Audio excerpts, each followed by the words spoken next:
Hey, folks, it's Dave here on a Sunday afternoon as we just watched the New England Patriots kiss away the top pick of the draft next year by winning a meaningless game at home at the end of the season. Good job. Good job. So, anyway, we're not here to talk football. No, no, no, no. We're here to talk some baseball here, specifically the APBA Master Game Edition. So, as you know, I was playing out of this book right here. This is the basic book, and I really, really enjoyed that. I had a lot of fun with that. It's kind of like the radio boards, as Al calls it, And then I graduated to this. I picked this up, used here over the weekend. It's the Master Game Edition, and it comes with a whole set of instructions in the book and the whole bit. And I want to talk a little bit about that today because I get in some games last night, and I really, really got to thank Tebow for his videos. I mean, his videos were, probably better than any instruction book I could get. He really did explain everything pretty well. And when I went into the rule book, if there's anything I was confused about, I just watched the video, and when he played it, it explained it pretty well. So going into this, I really thought, everything I've read about the master game is like, it's too convoluted. It's this, it's that, it's the other thing. You don't want to play that thing. It's terrible, yada, yada, yada. And I'm like, oh man, I don't know if I should get this or not because I hear it's pretty terrible.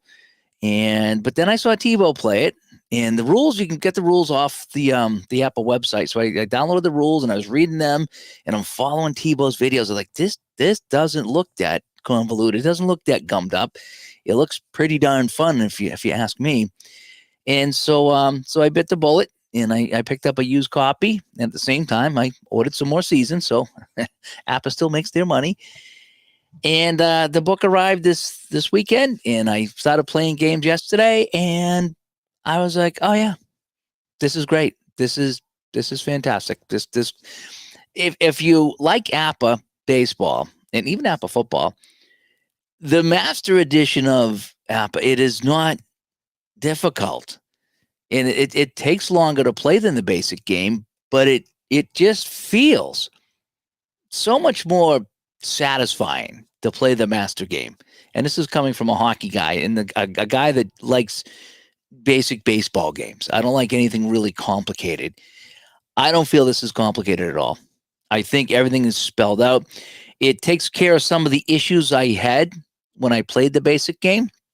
It takes care of some of the issues that I felt was missing in APBA Basic that other games did have that I enjoyed. And that's why I played it. As John comes by and he says, us Browns fans want to thank the Patriots for winning. You have the second pick now. Yeah. Oh, we'd have the second pick now. Well, good for you. I hope somebody does something with the first round pick because no one's watching the Patriots out here. We're not even talking about them. It's that bad. How much longer than basic? Like, yeah, well, that's the question that St. Patrick always brings up. It's like, well, it all depends on how you play is how long it takes. Some people said they could rip through a master game in 20 or 30 minutes. I think that would be kind of fast, and I think you don't enjoy it. Myself, it still takes me, a game of basic, it still takes me 30 to 45 minutes because I'm not racing through it. I'm enjoying it. I'm broadcasting it in my head, even when I'm by myself. It's like, so I was playing this game today. I was playing California, Baltimore in 1980, and I'm playing this, and it's like, Rod Crew hits a single, and Rod Crew hits a single, and Freddie Patek is going to try for third base, and he's out. So I'm not sitting there rolling the dice, single, strikeout. I'm getting into it. I'm enjoying my game is when I play. So for me, it takes me a long time to play these things. I would say playing the Master Edition, for me, tax on, no, it's got to be 20 or 25 minutes. For me, how I play. And I'm not racing. I'm not in any hurry. I'm just enjoying it. And right now, again, I've only played 3 games, and I'm getting through them without an issue. It's not taking me 2 or 2.5 hours to play a game. So and I'm brand new at it. Okay, now I know APBA, but the Master Edition is very different. A lot of things to remember, a lot of extra roles to look at because you're checking this, you're checking that. You're trying to take bases, so you're calculating the amount of chances you have to be safe at that base. So there's a lot of extra things going on, but it's a lot of things that I very much welcome. I very much welcome the things that I've seen in the APBA edition. And I got a whole list here, as I do. I almost did a PowerPoint presentation, but I have my whole list right here that I made up last night while I was watching TV. I forgot what I was watching last night. I probably was watching Tebow play the Master Edition is what I was watching, And John says he does the same thing. He looks at it.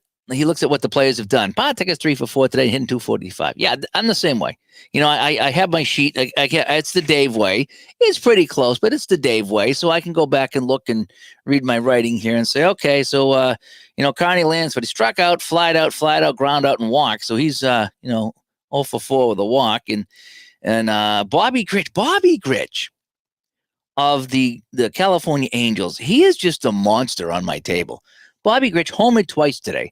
And the last time I think I played Bobby Gritch, and I don't know what I was doing, probably a Dave's Classic Rewind, one off there. And he hit 2 home runs in that one too. So Bobby Gritch is a beast on my table. 2 home runs today. It was really kind of cool. In this game here, it was kind of fun. Who did I play earlier? Here's the one I played just a little while ago. So I played Cleveland and Kansas City. And it was, boy, what a game it was. So I went to the 9th. Yeah, that's what it was. I went to the 9th inning, right? And it's 2-1 Kansas City in the 9th. And I bring in Quisenberry, I think, right? And you think he could get him down. Nope. Toby Harris singles. Charbonneau's hit by a pitch. Bannister sacrifices them to second and third. And then I was like, well, look, I'm going to intentionally walk Manning to pitch to Verizon, the 9th hitter. And Verizon hits it in the center field for a sacrifice hit. And that was fun calculating the sacrifice hit. It really was. And so they tied it up in the 9th. And then I get into, this is really cool. I was talking to Juckett at the bottom of the 10th because we went into extra innings. And so Hal McRae doubles. And I bring in Snowflakes Terrell. His name was Snowflakes on a card. So, and he's the fastest runner I had. And that's one of the really, really great things about this game here is you look at the speed of the runner, which is like the most important thing when you're trying to tag up. And the faster he is, the more chances you have to score. So I brought in Snowflakes Terrell and George Brett singles, and this guy was just so fast. And Brett hit the ball so hard that he scored automatically to win the game. And it was so fun. It was so fun. Yes. So let me go over a few of the things here. All right, just to kind of some of the things that stick out, and I made a list. It's a long list, but I want to talk about it here. And I might have somebody join me here today. There's a couple people that reached out that might want to talk about it. So if they can get their webcams going, they might jump in at some point here, and we can talk about it. If you got a webcam and you want to jump in and talk to me live here right now, we can do that too. Because again, we're just having some fun here this afternoon talking about some APBA Master. Let me hear my chat room here. Let's see. And John also says, DeCinces is his monster. He's won the MVP in his full replay of the 86th season and the MVP of the World Series. That's really cool. Todd comes by. Hi, Todd. I have the Master Edition. I will have to dive into it. Most baseball games I play some form of advanced game. Yeah. And Fenner, did I see you in here? Yes. Okay. He'll be sticking with the basic game for now, but awesome to tackle the Master game. Let me tell you, I'll be quite honest with you, Fenner and everybody else. It's not a big deal. It's not a big deal. It's just not. And I've heard people say, boy, it's a lot of extra work, this and that and the other thing. There's some more to it. There's a lot more to it, a lot more decisions to make, which I usually don't like, but I kind of enjoy. And I will say this, that I can't say for sure that, when you play the Master versus the basic game, I can't, say for sure if one is better than the other. I can't say for sure which one comes out closer to the stats. That I can't tell you, okay?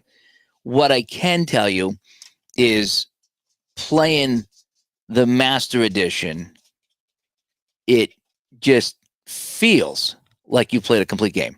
And not that the basic doesn't, but like when I play a game of APBA football, and it takes me 2.5 hours or so to play that game, and I'm done, it's like, wow, that was awesome. That was awesome. I felt every part of that game. And when I play the Master Baseball now, I feel like it's way more detail.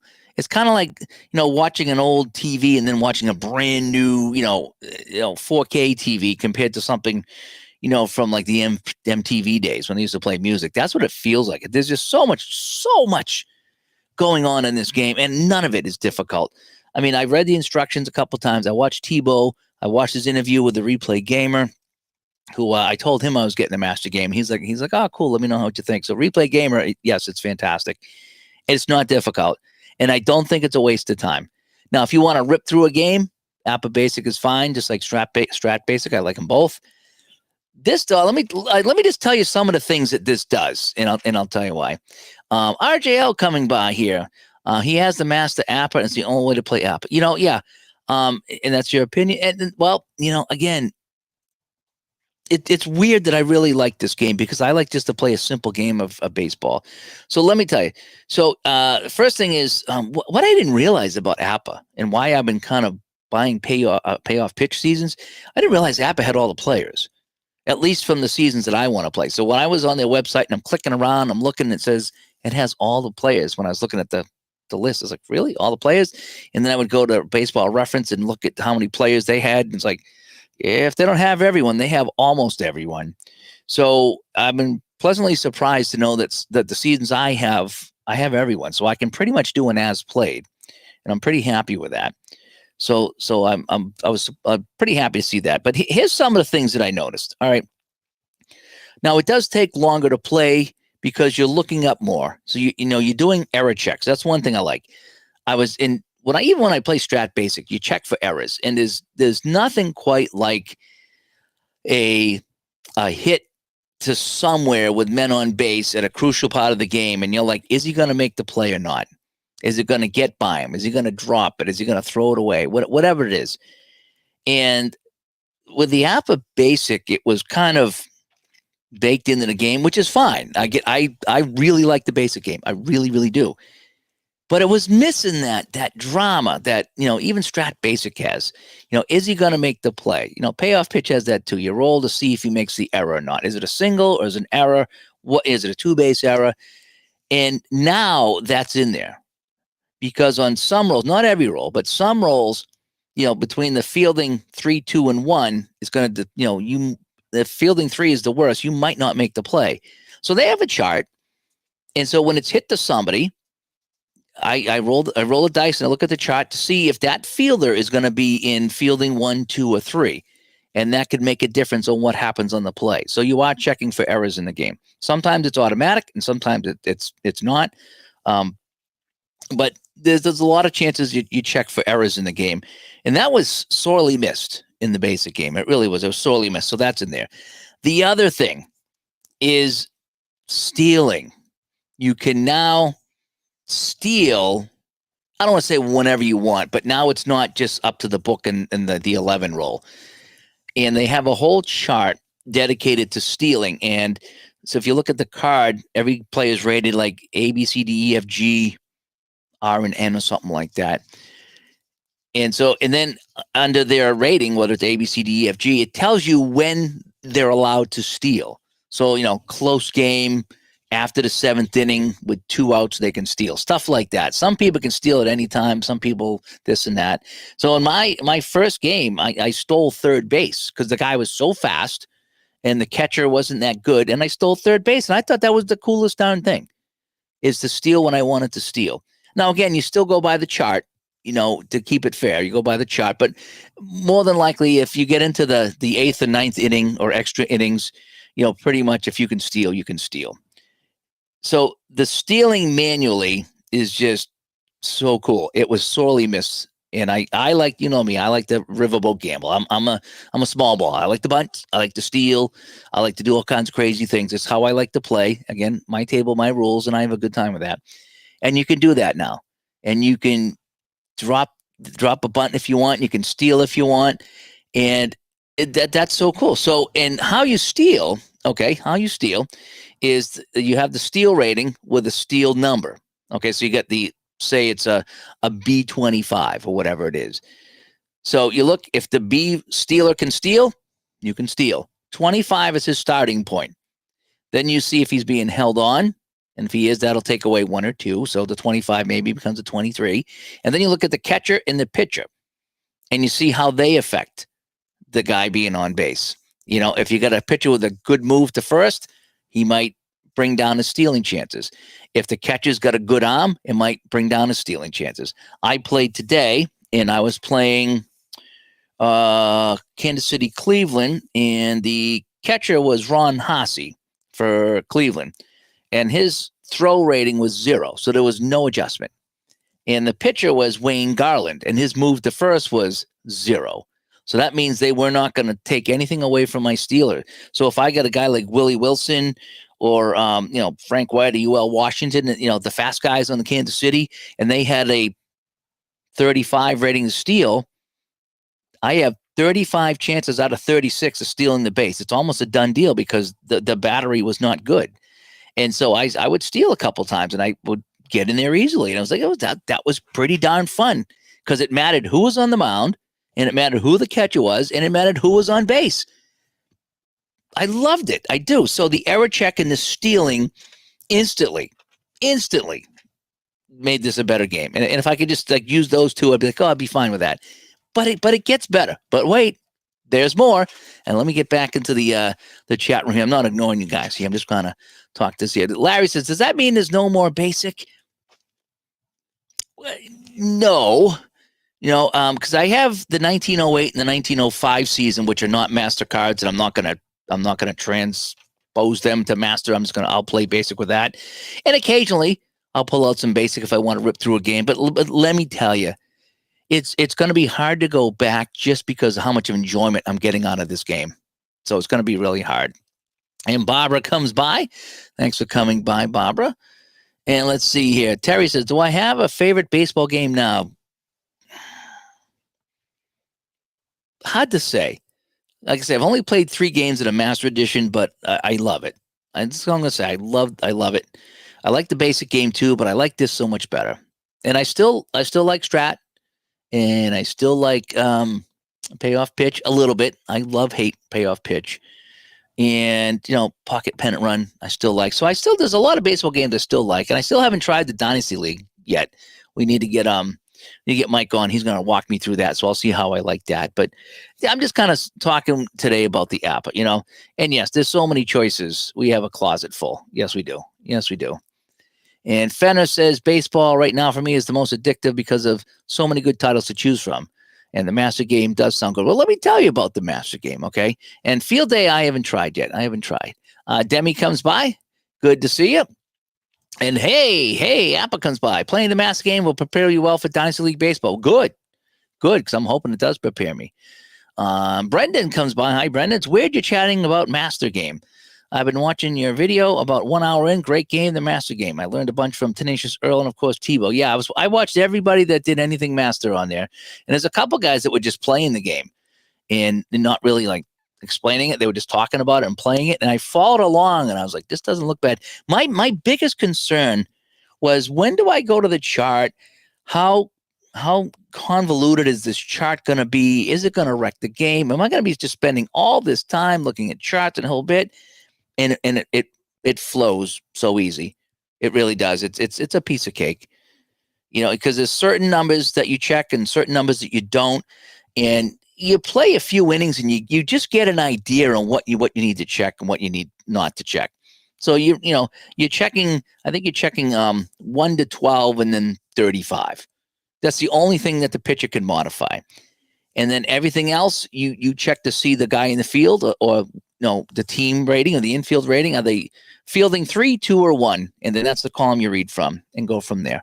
But there's so much beyond that that I've discovered in this game that it's just full of detail. It's just full of flavor is the best way to put it, And the time comparison, again, it's hard to say.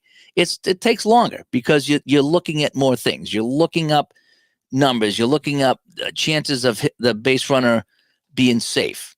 You're checking to see if the pitcher can change a hit to an out, or a home run to a double, or a double to a home run. So there's all this extra looking at and things to check out. But that's what turns this into a deep baseball game. That it is not complicated. We'll just call it deep. Okay, it's if you want to watch the the highlights in the morning of the football game, and get just the scores. You can watch it on the news in 30 seconds. Or you can, watch like the 9-minute version on YouTube of the game and get a lot more out of that. You don't have to watch the full game, but you can watch that one there. That's what kind of this is. I feel like this is a medium length version of a highlights. It just does so much. It really does. And I've been watching them all. The Tebow with the replay gamer. It was two videos. I watched them both. Yep, they were great. So so getting back to Larry, it is longer to play. And I guess you could play it. I play it, and it takes me a while and I'll tell you why it takes me a while. So when I hit the left, you got a man on first, and you hit the left. Chances are the guy on first is not going to third, right? That's just kind of how baseball is. But I still check. So I looked into left field, and it gives you a number. And if you get a number, that means you can try for the extra base. If you don't get a number, then you can't. So most of the times on a single, you'll get a number to left field. Now it's going to be a low number, okay, because there's a man on first and a left fielder gets it, and he's looking right at second and third base. But occasionally, you'll get a number that's decent size. Maybe you get like a 30 or a 35 number. And then you see who's in left field. Well, if you got a left fielder, and let's just say like this guy here, Miguel DeLone from Cleveland, his arm is 24. That's not that good. So if you hit it to left field, and let's just say your number's a 30, his arm's a 24, you subtract that, gives you a positive 6. If you get a guy with 15 speed, you add that to the 6, 15 to 6, and you get 21 chances out of 36 to get to third base. Sometimes I take those chances, and it's awesome. And so it's never a given. You have the choice to always take the extra base. If as long as you have one chance, you can try to take the extra base. So for me, instead of just single to left, let's first and second, I check. I want to see what are the chances I can get to third. What are the chances? And so for me, I'm always looking at that. And then you check too to see. So if he's going to third, you see if the second guy is going to try to take the extra base, and you calculate that. So you don't have to do all that. You can just say, hey, I'm going to stop at second base. But for me, because it's all new, I want to know. I want to start running. I want to, get my fast guys going around the bases. And I want to take advantage, of DeLone with a 24 arm in left field, comparing that to Dwight Evans in the first game I played last night. Dwight Evans, a 39 arm in right field. He was people were not running on Evans. You hit it in the right field, it's like, forget it. You don't even go to third base on Evans. So it really, that's the other thing I have on my list here. The outfield arms play such a huge part in this game. You're not just hitting the right field, you're hitting to a certain person with a certain arm. And on some hits, you roll the dice to see where that ball is hit. So it can be, one number, two numbers, or three different numbers. And the higher the number, the better for the runner. So you can hit this into center field, and if you roll high and it's a little further away than the center fielder is, that's a couple more chances. You might have 4 extra chances of getting the third. Whereas if you get the smaller number, it's kind of hit shallow right in front of them. Yeah, maybe you don't take that turn and try to get the third. So for me, I take a long time because I'm like, I want to know everything. I want to know what my chances are. I want to know where the ball is hit. Yeah, you could take the single and just call it a day. Or you could look to see what it's going to be like to advance the runner. That's where I think the game shines over the basic, is you really have full control over that. And then again, I play myself because I'm playing alone. So when that runner takes off for third or tries to score, get around third and come home, now I got to switch and play defense. And now I'm like, geez, do I want to try to get him out at the plate? Or do I want to throw in and cut it off so no one else gets an extra base? So you're playing against yourself, but like me and Ron always talk about, as long as you're fair, and you're not doing stupid things to one team to make them lose or make them win, then it's fine. And so that's what it is. It was just, so the outfield arms are a huge part of this game. The player steal ratings and speed ratings are a huge part of this game. And I really, really enjoy that. So those are two big things I really like. Let me go back into the chat room here. Sorry, I've been babbling away here. Mr. Bassman, I slept in the bass. I was gonna dig mine out the other day and play. I was gonna put on a drum track and just kind of jam with my bass. I haven't played my bass in a while. I haven't tried Status Pro Advanced. No, I played the basic, but I have not tried that. And there we go. Young James the Professor. The Master Game of APBA is great, isn't it? And I was holding off on the Master Game because I saw some people that are like shaking their heads, like, "Oh, why am I doing this? There's so much extra work and this, that, and the other thing." And it's like, I didn't feel that way at all. Well, coming from APBA football, which is probably the longest game that I play, which takes me 2.5, 3 hours sometimes. And it doesn't matter that it takes 2.5, 3 hours because it's just so awesome. It's 2.5, 3 hours of awesomeness. It's like, I don't know what else I could be doing to have more fun than that. And that's kind of how I'm with the Master Baseball game. Yeah, I could play a game of basic much faster. I'm enjoying the game so much better, though, the way I'm playing it. Everything they've included in the Master Game, none of it's difficult. I've played 3 games and I feel I have it down. Well, am I making mistakes? I'll probably make mistakes. I make mistakes in the basic game, for crying out loud. But for the most part, I think I got it from watching the videos and playing a few games and you guys answering questions for me last night. I'm not having any issues with it. And I really kind of thought that I would get it in and I'd be like sitting there in the first inning after an hour going, wow, this is just dumb. Why did I even think about this? I get through the game. Sometimes it plays like the basic game. Sometimes you roll the 13, you're done. You roll a 14, you're done. You roll a 30, you're done. You don't even have to do anything else. That's it. But when you get to the, error checks, when you get to, hey, where was that ball hit? Do I want to, what's the speed of this guy? What's the arm of the outfielder? Do I test the arm?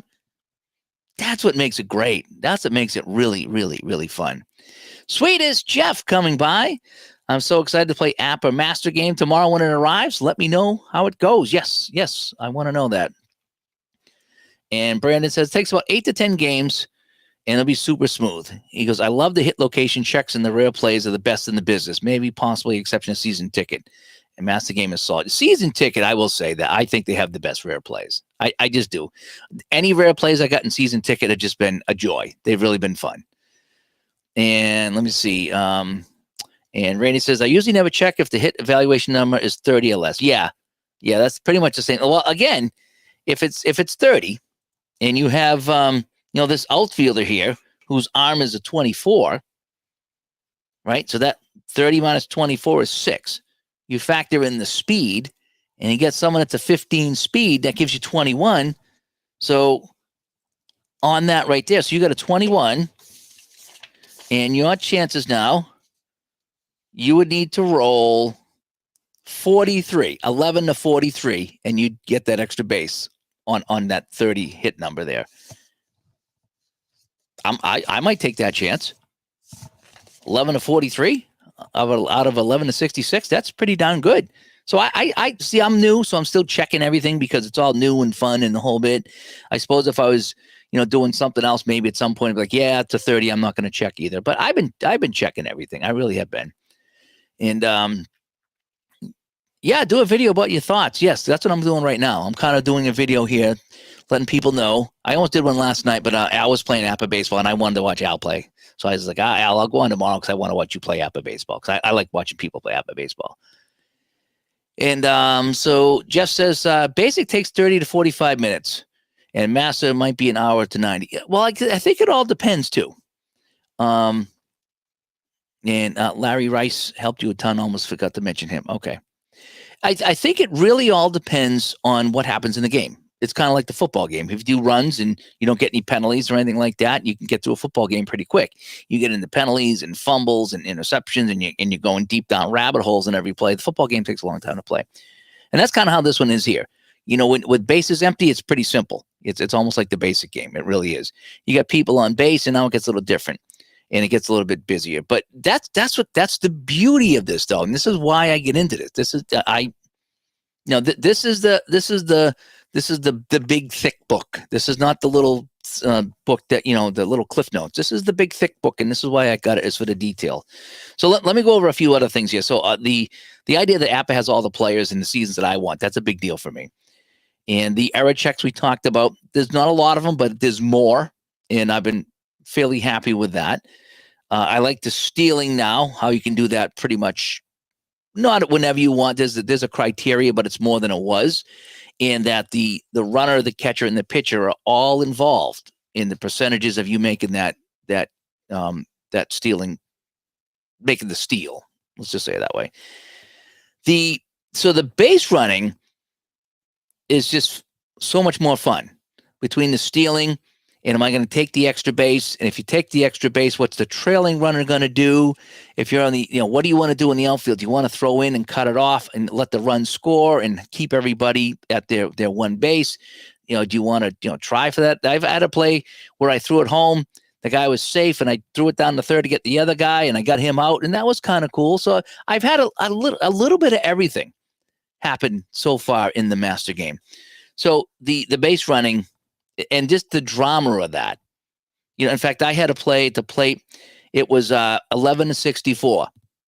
He was safe. And I said, well, that's the go-ahead run. I'm trying for the plate. I'm not going to allow it. I'm going to throw it home. And I rolled a 64. I missed him by an eyelash, as Juckett would say. It was that good. And it was just, here comes the play at the plate. And that's what you play baseball for. You play baseball for that. You want to see, now the 66 rolls are great. And, when you roll in the basic game and it's like single and everyone scores and the game's over, that's fun. But when you have the play at the plate, that is so cool. So you calculate the amount of chances out of 36. And that's kind of what the master game is. So when you do the stealing, again, it's the steal rating plus or minus the pitcher and the catcher ratings. And then that's how many chances out of 36. So let's just say you end up with 25. You have 25 out of the 36 rolls to get in there. So in that case, a 66 is bad. So when the Master Edition, when you're rolling dice to find out what happens on a play, lower better for the runners, higher better for the fielders. So throw out the 66 and the doubles when you get to that. But it's consistent. It's all the same. So again, if you're rolling 11s all day long, you're safe all day long. You're rolling 66s, you're out. And so you find out where in that range between 11 and 66, where is the line where you're safe and out? And it's consistent with stealing and with base running. And that's what makes it really, really work. And also, too, there's a sliding scale for the fielders. So if it's hit down the short and you got to roll to see if the shortstop is fielding 1, 2, or 3, the better shortstops, maybe 11-51, he's going to remain fielding 1. And then there's a small chance to be a fielding 2 and a small chance to be a fielding 3. Conversely, you got a bad fielder and there's only a small chance of that fielder being 1 and then a greater chance of 2 and then a little bit more for 3. And so, even who was it that made the all those errors the other day? It was, this guy here, Kiko Garcia, right? Yeah, Kiko Garcia of the Baltimore Colts, the Baltimore Orioles, 1980. He's a shortstop. He was an 8 shortstop, and he made back-to-back errors. Rod Carew hit it to him, error. And then Jason Thompson hit it to him, error. Back-to-back errors for Kiko Garcia. I thought that was pretty cool, that it wasn't just automatic, that I rolled and he had a chance to make the play, and twice he didn't make the play. So I really kind of like that. So there's all kinds of things like that happening in the game. And Jeff's going to do a video for APBA Basic. Yeah, cool. I'll be looking forward to that. And Fenner says he'll have to look into this. Yeah, the 1905 doesn't have the master symbols. Yeah, the one that I have, it's the older stuff. Now, anything that's been redone does. So every other season I have, and I got a couple more coming. So I think I have 5 new seasons now, new 70s, 80s. So the only ones that don't are the 05 and 08, because that's the old one. You can still convert them. There's a conversion chart in the rules, but it's much easier if you have the symbols there. The 1915 Federal League that I have is master symbols. So I could play the Chicago Whales and play master game. Go figure, but I could. But yeah, so that's in there. And comparing Dwight Evans' arm to Miguel DeLone is like comparing Wayne Gretzky's against yours. Yeah. Okay. I didn't know DeLone very well. I know Orta, Hargrove, Haase, Hara, Bannister, Manning, Verizon. I knew all those guys from Cleveland, but that I didn't know him at all. Sweet as Jeff. APBA football used to take you 3.5 hours. Now he's got it down to 2 hours, maybe 2.5 if the game goes into overtime. After you stop playing a few games, you get into a rhythm. I think that goes with anything. I think at some point, the football game, for me, I think the quickest I played one was 2 hours. And that's, again, if you don't get into anything crazy, because you're doing 120 or 130 plays. And if you figure it's about a minute a play, by the time you set it up, call the play, rolls the dice, figure it out, put it all down here, that's about a minute. So you got to do that 120 times, 2 hours. So no matter how you slice it, you're looking at 2 hours. And me, I drift off. I go get a drink. I talk to the dog. I get on Facebook, So for me, I do a whole bunch of things while I'm playing to distract me, so I'm not focused on the game. But yeah, my first few games of APBA football took forever. And I didn't mind because I was having fun. Now, they're a heck of a lot quicker now. They really are. And I suppose this will get quicker for me too, this baseball game. But again, I'm not in any hurry. I'm just not in any hurry, And no, I can't outsmart myself. I'm not that smart. Just saying, yeah. 007 coming by. Thanks for coming by here. And Jeff says it's about quality time, not quantity. Those 2 hours are so much more fun. He goes, I love basic, but my enthusiasm has you excited to dive into the master game. I think so. You might like it, you might hate it. I like it. I really like it. I'm still going over my list here. Randy says he needs a chance of 53 or more. Holy cow, that's a lot. Yeah, I'm a little bit more of a gambler when it comes to that, And what else does John say? He says, Jeff, I think it's more about if you want to play a game and have some serious strategy choices, are you trying to do a replay and go a bit faster without a lot of the chart checks? Yep, I think that's a pretty good way of putting it too. AP comes by. Thanks for coming by.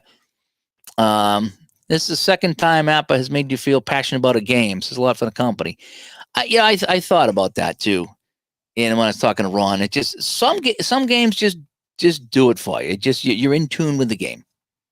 That's just the way it is. No matter what the game is. It could be a free game, or it could be a game like APBA or Strat or whatever. It's just some games just speak to you.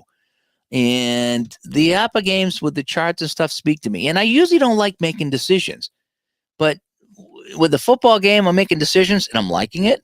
And now with the Master Edition, I'm making base running decisions and pitcher decisions and stuff that I wasn't making before. And it's quite enjoyable. It really is. It's more enjoyable than I thought it was.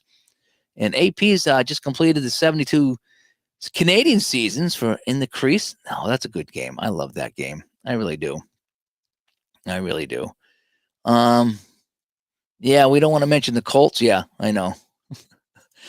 So those Canadians were 49, 17, and 12. Ooh, 110 points. Yeah, that's pretty wild. Jim stops by. Hi, Jim. So glad to hear that I like the Master Game. The level of detail isn't for anyone, but for everyone. He enjoys it, though.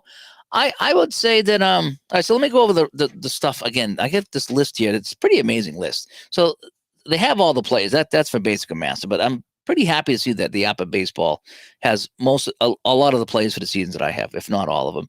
Again, the error checks I like. Stealing manual is so much fun. Now, the lefty-righty splits, that's something that I never really paid much attention to. It's just because in the games I played, it's just, whatever.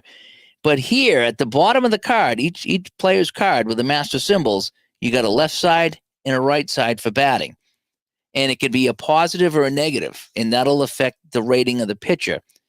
So for the first time, pretty much in a baseball game, when I go to bring in a pitcher, I'm looking at who's coming up next, and I'll thumb through the cards, and I'll look to the left and the right, and the next 3 or 4 batters, what am I looking at? If I look on the left and there's a lot of negatives, that means they don't do well against a lefty, so I'm probably going to bring in a lefty against those guys. I've never done that. Never done that before, and now I'm doing that. So again, it takes more time because now I'm going through the cards. I want to bring in the right guy to face these guys. That's been fun. I did that today. I was like, hey, who am I bringing in to face this guy? I need a lefty. Oh, I only got 2 lefties. All right, I'm bringing in this guy. He's not that good, but I'm still going to bring him in because I want him to see if he can get these guys here. And so that just makes it fun. So the lefty-righty splits make a difference, and I like that. The pitcher grades, too, are kind of good. So instead of just A, B, C, D, they have a number grade. And so it's a little more fine-tuned. So like Tebow said, you can get, a B minus, a C plus, a C. So it's not strictly, A, B, C, D. And that grade will go up and down depending on what batter you're facing. I think that is so cool. It just you look at a guy here. Let me just pull out the 1980 Indian. Um, so for example, I get Toby Hara against a lefty. He's +1, so he's pretty good against a lefty. Whereas this guy Joe Carbonneau is a +7 against a lefty. So basically, what he's going to do is he's going to knock whatever rating that left-handed pitcher has. He's going to knock it down 7 points. So that's what's just super fun. Now, this Alan Bannister guy here, he's a -6 against a lefty. So when he faces off against a lefty, they're adding 6 to the pitching rating. So all this master symbol stuff comes into play, and it will affect things.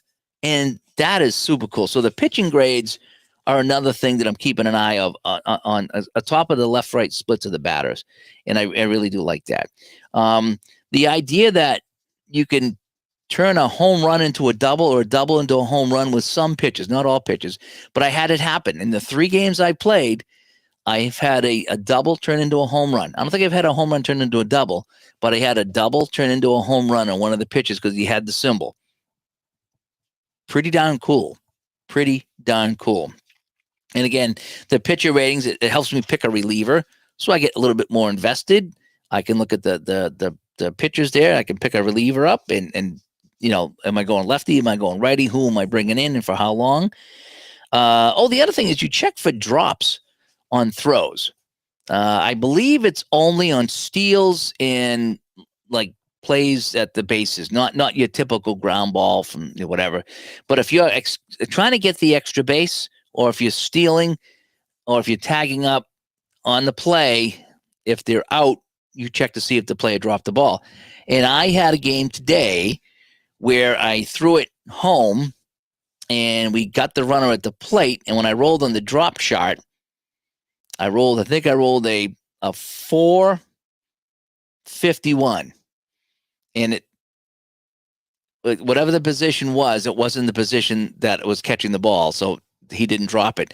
If I had rolled one column over, if I rolled a 551 or whatever it was, instead of a 451, if I had rolled a 5 instead of a 4, that exact player and exact rating would have dropped the ball. He would have been safe at the plate. Again, the drama. That little extra roll, just there's a tiny chance that this guy's going to drop the ball. And it almost called up this guy to a T. And I was like, how cool that would have been. So the drops are kind of cool. I just feel the game is more involved. So when you hit the ball, sometimes, not all the time, but sometimes you'll get more than one number. So you're always going to get, except on a fly ball, you're always going to get a number and then a larger number if there's 2 outs because everyone's off on the crack of the bat with 2 outs. So let's say you hit it to center and it might be 35 and with 2 outs, 39, something to that effect. Sometimes you have more than one set of numbers. You could have 3 sets of numbers. So that's why you roll the single die. So 1 and 2 is the first set, 3 and 4 is the second set, 5 and 6 is the second set. Usually 5 and 6 is the larger number. That means you got a better hit. You hit it maybe away from the fielder, or he's got a longer way to go, or you hit it a little deeper, whatever it is. So you squeeze out a few more chances to be safe by taking the extra base. And that's just so cool too. The idea that you some are just one number. So you hit it to whatever, it's like one number and that's it. Okay, but there's sometimes that you get more than one set of numbers. So you roll the dice. Where'd that ball go? So you're not just hitting it in one spot, you're hitting it in different areas. And that changes. So the game's always changing. You never know what that number's going to be. So you can't say, well, I hit it to center field, so the number's always going to be 35. Nope, it's not always going to be 35. It's got chances of being different depending on who's on base and where you hit the ball. And I think that's great. Sometimes it'll change it too. It's got a pull rating on the batters. So if you got a single to left, it'll say a left-handed batter, it's a single to right. So now you know where that ball's going, and that'll affect the play too. So many different things like that. I've had more crazy things and more things happen in this game here than I've ever had in a basic game. Maybe I just didn't get the right rolls. I'm not sure, but there was a play that, and it could have. Maybe I just never got this roll before, but I had first and second, and I rolled. I hit the third base, so I rolled to see if it was a 3-2 or 1, and I forget which one it was. But the third baseman stepped on third and threw to first, and we got a double play, and the guy from first went to second. I'd never had that before, and I thought that was pretty cool. And there's things like that happen. And then if you read, sometimes you'll get the result, and you read on like what the result's going to be, and you really got to go down the list, because it's like, here's what happens with 0 outs. If there's 1 out, now this happens. And if there's 2 outs, this happens. So there's so much more variety, and it's like a menu. You open it up and it's like, oh, what do you want? What salad dressing do you got? Oh, we got 17 different salad dressings, and that's what it feels like with this game, is that there's so much extra happening that it's like no 2 games will ever be the same, because there's so many different results, and depending on what part of the chart you're looking at and how many outs, they've just expanded all the things that can happen in the game. So there's so many things going on in this game. And again, it just feels like, I said, more involved, like the football game. When I play APBA football, I really, really feel like I'm involved in that game. And that's why it's probably my favorite game. It's just, and I have a ton of games that I love, but I think the APBA football, for some reason, works for me. And when I'm done that game, I just enjoy it so much. And I'm probably going to play it tonight after I sign off here, because I'm dying to play one more game of APBA football for the weekends. And it's just, to me, when I'm done that game, it's so satisfying. It's just like, man, that was so awesome. It's like watching your favorite movie. It really is. So, and that's kind of how the baseball game feels now that I played the Master Edition. I don't find it difficult. I don't find it hard. I find it it's full. It's just so much going on. It's kind of like watching the extended version of your favorite movie. You have all these extra scenes in there. It's like, oh man, this is great. I got another, 18 to 20 minutes of this movie that wasn't in the original. This is great. Yeah, that's kind of what it feels like. It really does. So we talked about the drop rolls. You roll to see if they drop the ball. I think that's kind of cool. Oh, I didn't even talk about rare plays, right? We didn't talk about rare plays. There's rare plays in the game. Now, sometimes it says just foul ball, or sometimes it just says a ball. So sometimes the rare plays just boring. So I guess on a foul ball, you can say, hey, he's coming over to the dugout. Up, ball goes in the stands. Come on, you can create your own story. So sometimes they're boring. Sometimes you got some pretty crazy things happening. And I've had a couple of crazy rare plays. And it's like, that was pretty cool. Again, it's something that is just different. And, the rare plays are okay, but I'm glad they're in there. It's kind of like the football rare plays. They add just that little bit of spice to a game when it needs it. I think it does a good job.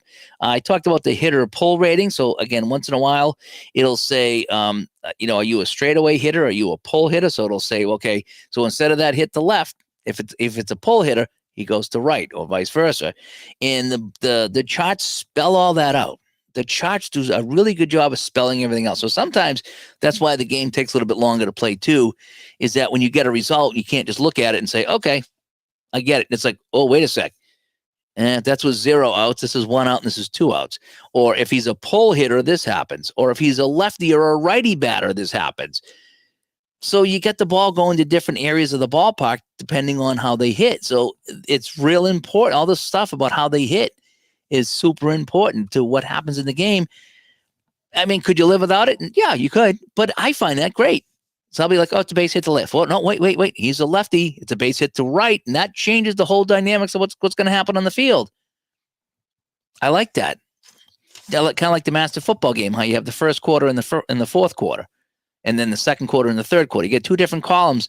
Just kind of makes things happen a little differently at different times. Let me see here. Oh, I did notice that the bunting was a lot harder. When in the basic game, you get that one bunting chart. It's kind of a generic chart. But I just find that maybe I'm rolling bad, but I can't bunt for crap. Every time I bunt, it's either a double play or a pop-up or something like that. So the bunting seems a little harder, which is, I always bunt, so it seems kind of weird, but it is what it is. And again, I just talk about it's that same formula when you're running bases or whether you're stealing. It's the same formula. So once you get used to that formula of the number minus the arm of the fielder, and then you add the speed of the runner. Now, it all depends on what that first number is. Sometimes it's easier to add the runner's speed to that and then subtract the arm. And sometimes it's easier to subtract the arm and then add the fielder's, the runner's speed. It all depends on what the number is. So if I get a 50, or 52, and then this guy's a 27, it's like, yeah, I got a 50 and then the speed's a 10. Oh, that's better. I'm going to add 50 into 10 to make it 60 and then subtract the arm. For me, that's a little bit easier of an equation. Tebow has a calculator there. It sucks that you got to use a calculator, but sometimes it's just easy so you don't screw it up, because I'm always double checking my math. But yeah, but it's the same formula for the entire game. And once you get that formula down, it's a piece of cake. And sometimes you don't even need it. Sometimes, again, if it's a 25 in the outfield and the field is a 35, you're at a negative 10. So no matter what the runner speed is, you're like, yeah, it ain't going to matter. He's not going to take that chance. So you don't even got to calculate it at that point. And I do like to say the outfielder arms are a big deal, and the ball can be hit to different locations on the field too. So it goes to right. And again, we have you roll the dice to see if it's going to be the first column, the second column, the third column as far as where the ball was hit, and the numbers are different. I just think that is it's just a far superior game. And it really is. And I don't think it's difficult. And, I played a game today all by myself and no issues. I got stuck on the rare plays, and I think it was Dwayne that jumped in and said, "Hey, Dave, here's what you do with that." Now I know what that is. And I check on this over here. How about this? There was two or three questions I had, and they all got answered. And now I'm flying along. The only thing I forget to do is I forget to check for the drop throws. Like when I steal, I'm always forgetting to check for that when they're safe. If it's safe, you check for a wild throw, and if they're out, you check for a drop. But I always tend to forget to do that extra step. But that's the only thing that my only complaint right now is that I got to try to figure out how to do that. And so that is. And yes, I haven't got the ballparks in yet. How did the ballpark change the master game when you play? Now I've only seen this from Tebow. Okay, I've only seen this with Tebow. And so how it looks is that each team has a home ballpark rating, and then there's a visitor rating, and then there's a second visitor rating. And I'm not sure why, but it is. So look, if it's a positive number, that means you have the chance to turn a fly ball into a home run if it's a positive number. So that means that, it's a hitter's park and you're a good hitting team. If it's a negative number, that means you can have home runs taken away. And there's a whole chart on, what numbers what roles you're looking for and what batters you're looking for as far as, here's a guy at the plate. Now, if this guy fits the criteria and he hits a 34, which makes it a 31, you need to roll again to see if it's a home run or an out or something like that. So it kind of works along the same idea as the other form. It's the same formula. How many chances do you have to turn that into a home run or keep it a home run or whatever? So that's kind of how the ballpark works. I think it's like on hits to the outfield, like home runs and stuff. So that hopefully I did order that. So when that comes in, I'll try that. But that could be kind of fun too. So again, Tebow did a really good video on that, is showing off, how to get that final number to see if it's a positive number or a negative number. And then you look at the chart if you meet that criteria during the game and see if the ball went out or not. So it just kind of adds to some things. So if you got this huge, humongous park that not a lot of home runs were hit in, it's going to take away some of those ones and turn them into a flyout. Whereas if you got, Fenway Park or Wrigley Field or something that gave up a lot of home runs, let's say, or any of the park like that, you're going to turn some fly balls into home runs, depending on who the hitter is. And so I'm looking forward to that too. It's just that little fine tuning that the master game does is great. So I can't wait to do that. And World's Worst Gamer says the APBA's bound books are easy to follow, and that's what attracts him to the game. Yes, I will agree. Some people don't like the charts. I don't mind the charts. I have my book here. I flip to where I need to go. Same with the football game. I never have to search far. It's all right there. And if I need a secondary chart, like I do with the hockey, I've actually I scanned a couple of pages in the book and printed them out, so I have them here, one on each side. So I don't even have to flip through the book on a few things. If I need to get my fielding chart's over here. If I need to get my drop throw charts, my drop throw chart's over here. So for me, I printed out a couple things separately, so I'm more efficient that way. So I'm not always flipping, and I think that's the way to do it with APBA. Is that you want your base, runners on base chart open. That's your main chart. But if you have something else, you need that. Just like the hockey. I have a couple of hockey charts up that I don't want to have to flip through for everything. If I want to see if the goalie makes a save, boom, there it is. Face off in the offensive zone, boom, there's my chart right there, and I can still keep the main chart open without having to flip around for these other two. And so I just get efficient like that, and I enjoy that. Let's see here. And let's see. And Jeff says he plays APBA baseball and football as played with real life injuries. Yeah, I kind of do that. What I've been doing, Jeff, with my baseball and my football, even my hockey, is I'll go to the reference pages and I'll find a game. Call up the box score, and I'll see who played in the game, and those are the guys I put in. And so if somebody's injured, yeah, they're out. Unless, again, there's always the time that you want to play your favorite guy. And so it's like, okay, I'm going to have my favorite player play this game, even though he didn't play it in real life, but I want him to play. And whether he was hurt or whether he was in a slump and didn't. But again, your table, your way. But I'm the same way. I don't really play injuries in my game because I kind of go with what the game I was playing with anyway. So if the guy's injured, he wouldn't be playing. So that's kind of what I do. Let me see here. Back in the chat. Yes. Master game is going to make you rethink your bullpen strategies. Yes. Yep. And that's the thing is you're going to look at the bottom of the cards and you're going to see who's coming up to the plate and how they do. And the other thing is that's kind of neat about it is just because it's lefty or righty-lefty, it really comes down what's on the card because some batters just do better against different pitchers. And that's what's in there on the cards. So you might be like, well, this guy's, righty is going to be better matchup for this person. It might not be. So you might have to look at the cards at the bottom and say, well, he hits better against a lefty than a righty. So, maybe you want to put a righty up against him, even if it doesn't make sense. But yes, that's kind of how that goes. Philip Reynolds comes by. Thanks for coming by, Philip. And was it Bannister was the Phillies starting center field in 75 till they got Maddox. So that worked out pretty well. And let's see here. Randy says, and if you have a left-handed pull hitter, do you hold the runner at first or play behind him? Only in the master game can you do that. Yeah, there's a few things I haven't got into yet. There's a lot of little things in there that I haven't really get into yet as far as that goes. As far as holding runners, I usually hold everybody. Where's my chart over here? I usually hold everybody but where's the stealing chart here? I usually hold everybody but the R's and the N's, which are the guys that hardly ever run at all. But A through G, I'll hold them if there's less than 2 outs usually. So that's just kind of my house rule there. So that way there I know what we're doing. I do like the fact that they have some things in the master game. So let's say you got a guy on third and you can decide to keep him. You're not going to run him home unless it's a hit through the infield. So he's not going to get pegged at the plate. So there's a few things like that you got to do. You call, in or deep for the fielding. There's things like that. Again, you're playing against yourself, but as long as I play fair and I'm just enjoying it. I like to see if my strategy pays off sometimes. I'm like, okay, I'm going to play deep and play for the double play. Did that work or not? Yeah, sometimes it does. Sometimes it doesn't, but you can do all that in this game. And some of the stuff you can do in the basic too. Don't get me wrong. The basic is fine. You can do a lot of stuff. This just gives you more. It's more. Again, it's like getting an extra 20 minutes to a half hour of your favorite movie on the director's cut.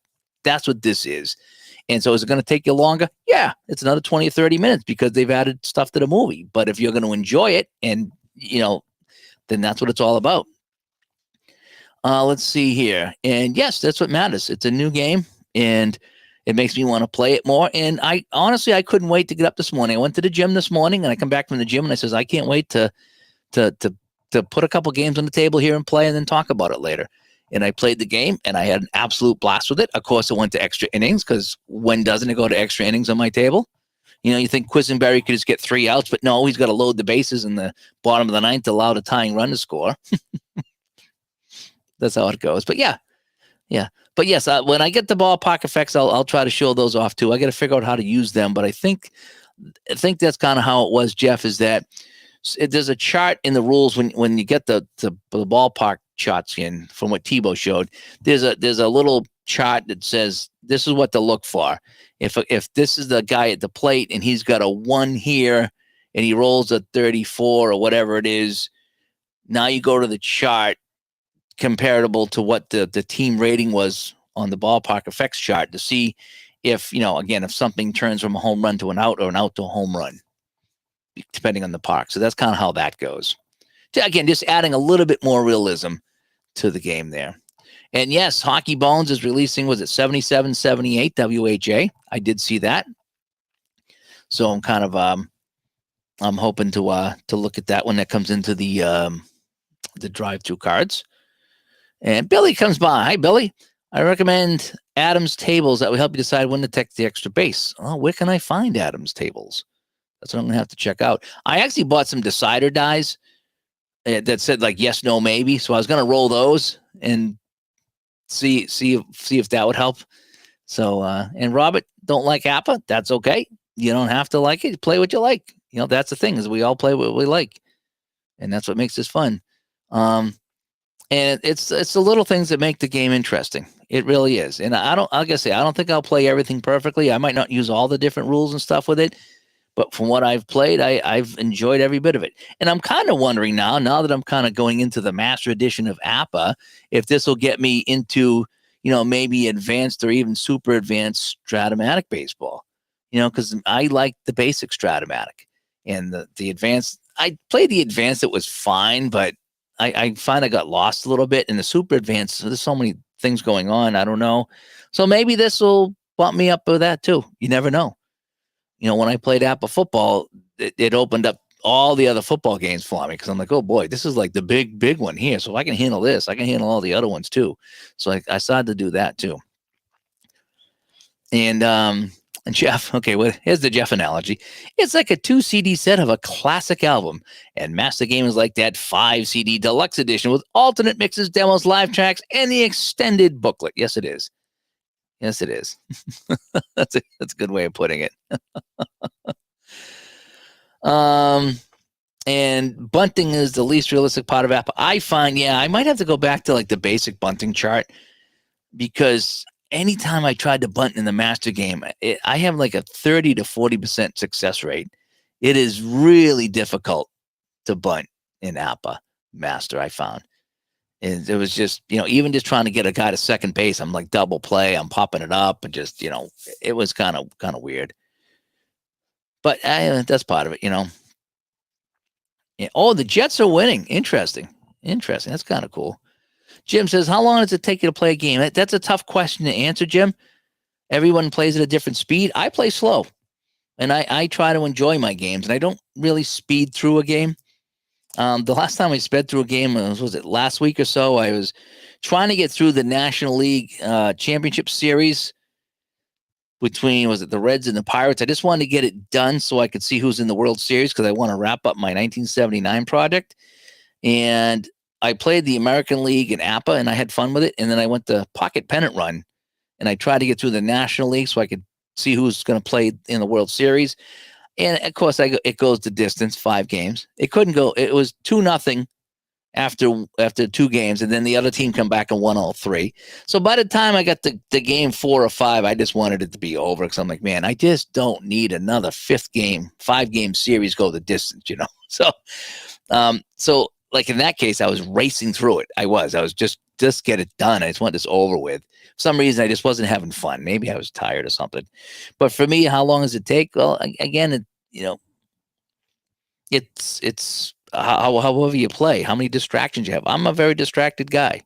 Juckett will call me 6 times while I play a game. So I got to keep stopping and talk to him. So it takes me a while. The wife will call down. Hey, you want to get something to eat or whatever, So I can't really put a time on it because everybody plays at a different pace. But it's not a 2-hour game. I can tell you that. It's not I don't even think it takes me an hour and a half. And that's me playing real slow. It all depends on what happens. 1, 2, 3 innings that you don't got to do a lot of looking up. It's just kind of bang, bang, bang. It's like a basic game. Sometimes you get 2 or 3 people on base, and you start seeing how I want to run, and who the fielder is, and then I'm going to bring in a pitcher, and I got to decide on that. So sometimes you get on a couple of innings, and they take a while because they're just long innings, and so but it's not like the whole time I'm enjoying it. So the time kind of doesn't matter. It's not a 3-hour game. It's not a 2-hour game. So it's nothing like that. But it's it's not as long as a football game, that's for sure. But it takes longer than the basic because you're doing more. You got more results, more things you have to look at. You got to really kind of read the fine print sometimes to get it right. But that's to me, that's the beauty of it, is that it's not just ground ball out. It's like ground ball. Okay, how many outs? And let's check the fielder rating to see if he's going to make the play.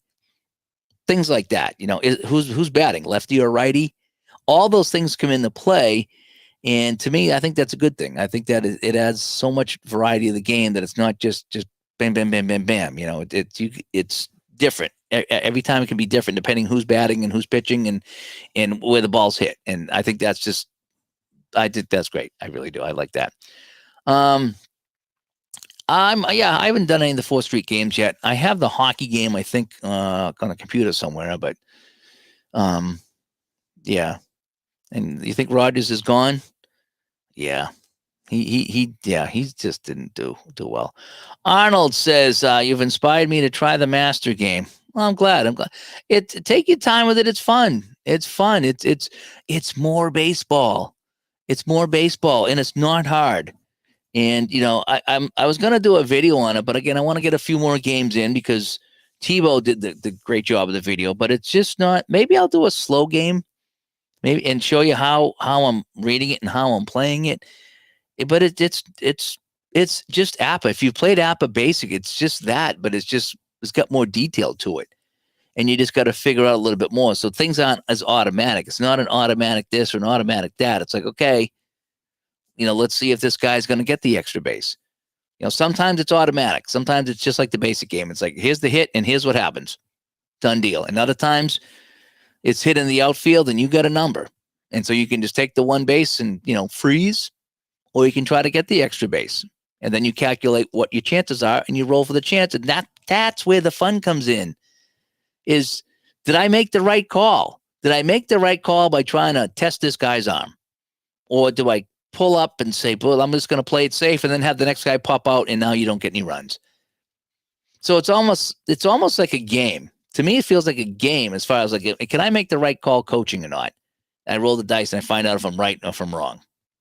Sometimes like, boy, I'm glad I didn't go. And other times like, sometimes like, let me drop a bunt. And you roll a 66.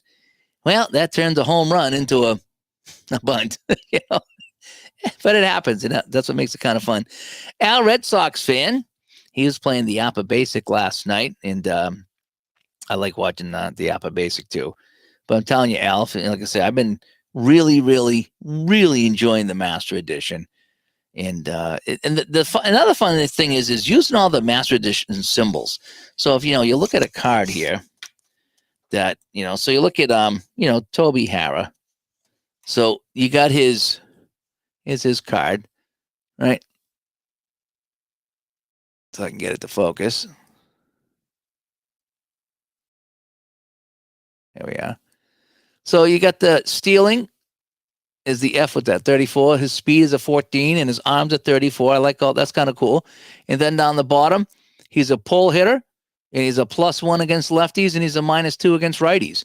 And so you need all of that when you're playing the master game. So it's kind of neat. So his speed is a 14. He's a pretty quick guy. So that's going to factor in to taking extra bases.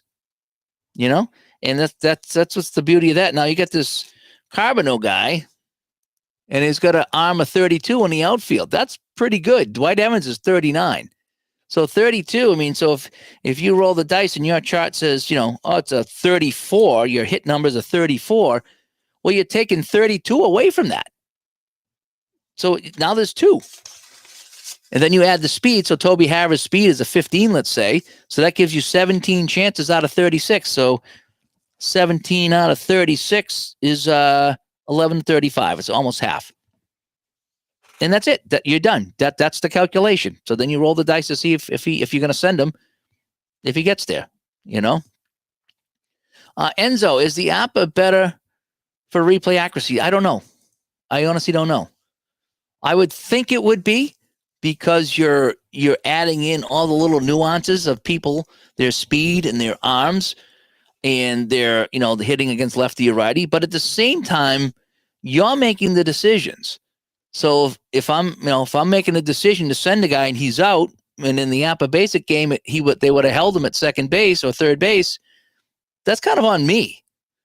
So it's hard to say what's more accurate because there's a lot more decisions to be made by the human in the master game as there is compared to the basic game. So the basic game, everything's baked in and it's super fun. And I think the results are pretty good. And from what I hear, they're excellent. This is probably more of a head-to-head game, or if you just want more baseball.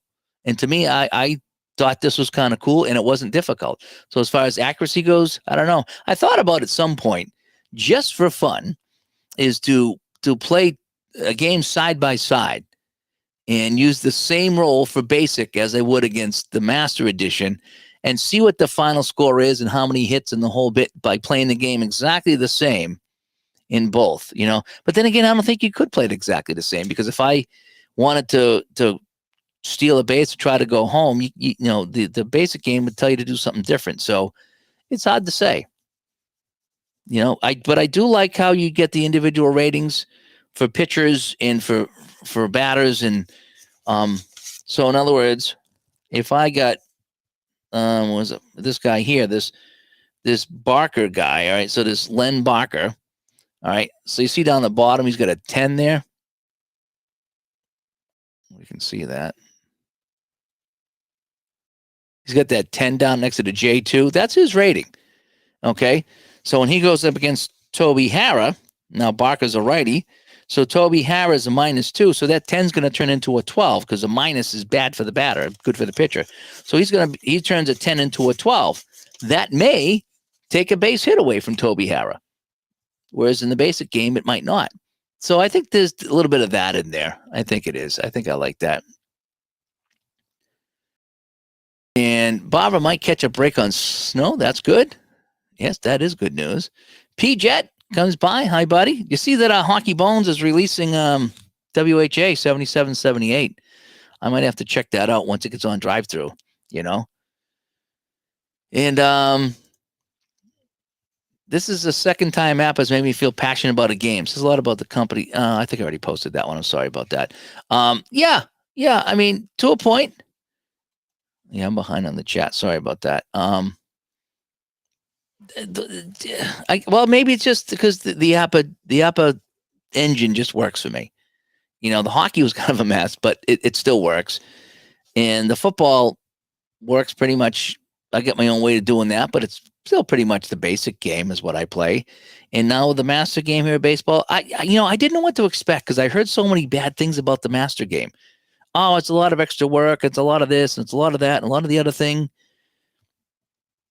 I didn't find it to be difficult. I didn't find it to be hard to play. There was a couple things that I needed clarification on, and people clarified them for me. And now I can't imagine not playing the master game, using the master symbols and the cards. And that's half the fun, is getting up and looking at the card going, oh my gosh, he's terrible against a lefty. Do I pinch hit here or not? I need to get a hit here. And this guy, if I get the 8 or the 9, this pitch is going to take it away. So I need to get someone up here that can hit better than this, and maybe hit better against a righty or whatever it is. So there's all these little things that, I never did in a baseball game that I'm doing now. And I'm checking runner speed and arms of the outfielder. And I find it easy to do. And so for me, it works for me, So yes, the long and short answer is I don't know how accurate it is compared to the basic game. I don't know which one's better.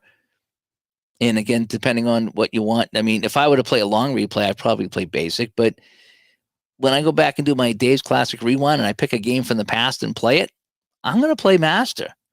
Because to me, that's the fun of this is like, okay, what's my number in the outfield? Where did I hit the ball? Can I get the extra base? Do I test the guy's arm? Who's in the outfield? Mickey Rivers with his, 25 arm, or Dwight Evans with a 39 arm. No one runs on Evans. That's just, it just doesn't happen. You just don't run on Evans, So, and do I Do I pinch hit there? Dwayne comes by. Dwayne, I was going to see if you want to come on and talk about this with me. I was trying to find a way to get a hold of you. Let me know if you want to jump on and talk about the master game. I still got a couple questions for you. Let me see. And the Jets need a quarterback and a good teammate. Yeah. It is. It's like getting more pineapple on your pineapple pizza. Kind of, sort of. With Strat, add Super Vance adds a little bit of time. I would imagine that it would. Yeah. I would imagine if it would. Yeah, a lot of Jets talk. A lot of Jets talk. And Dwayne says, as long as you're playing, yeah, it doesn't matter how long it takes. You're right. And Jeff says, game can be played 25 to 30 minutes, depending on the thing Dave's mentioned. Yeah, there's a lot of different things that happen in the game. You know, if you're just getting fly balls and ground outs and strikeouts, and yeah, you're flying through the game. But, you know, you start getting, you know, runners on base, and, you know, you want to steal a base, and, you know, you get an error or you get a hit, and you want to see if the guy's going to go to third or you're going to tag up. I mean, there's a lot of calculations you need to make to make those decisions. But that's why you play the master game, you know. Let's see. When am I going to stream the game? Well, I streamed the game last night, and that was fun. I don't know if I'll do another one tonight, or if I want to play a football game tonight. I don't know if I'll stream either one of them. The palindromic Mr. Hara. Yeah. Yep. Statistics are like a woman in bikini. They show you a lot, but they don't show you everything. Interesting. Len Baker pitched a Cleveland no-hitter. That's kind of wild. That I did not know. Okay, Dwayne, send me an email, digitaltodice@yahoo.com, and I'll zip you off an invite so you can come in and we can talk about this. I take you got a webcam in the whole bit, you know, so. Let's see. Thomas says, I do it in an easier way of baseball. If a D pitcher is right-handed and the right-handed batter rolls 8 or 9, give him the benefit of the doubt. There's different ways you can do it. I really do like what I've seen here with the Master Dish. Hang on one second. I gotta get a drink. Hang on one second.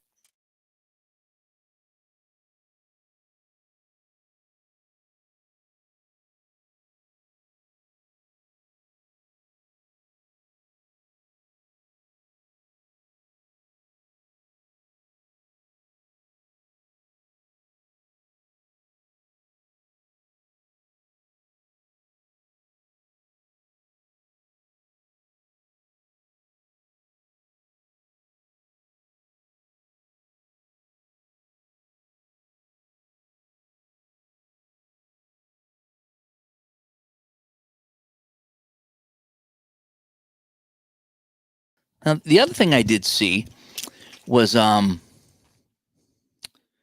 me just copy this here. The other thing I saw was the Duval boards, or was it the Oz boards or something like that? And they were a little different than the master book, and they kind of did some things differently. And I can't say that I maybe I'm just used to after 3 games, you know, maybe I'm just kind of used to the advanced game here, the master game. But it looks like the Vol boards and the Oz boards, or whatever they're called, they're kind of a combination of basic and master. And it looked like I didn't see any of the numbers in there, but I could be wrong. Maybe they do. Chuck had sent me the things there, and I kind of liked what I saw in the master book compared to what they had. And it was kind of a hybrid, and the idea was to try to speed up the game, and I get that. But I did like I like what I'm seeing in the master book. I'm just liking what I see.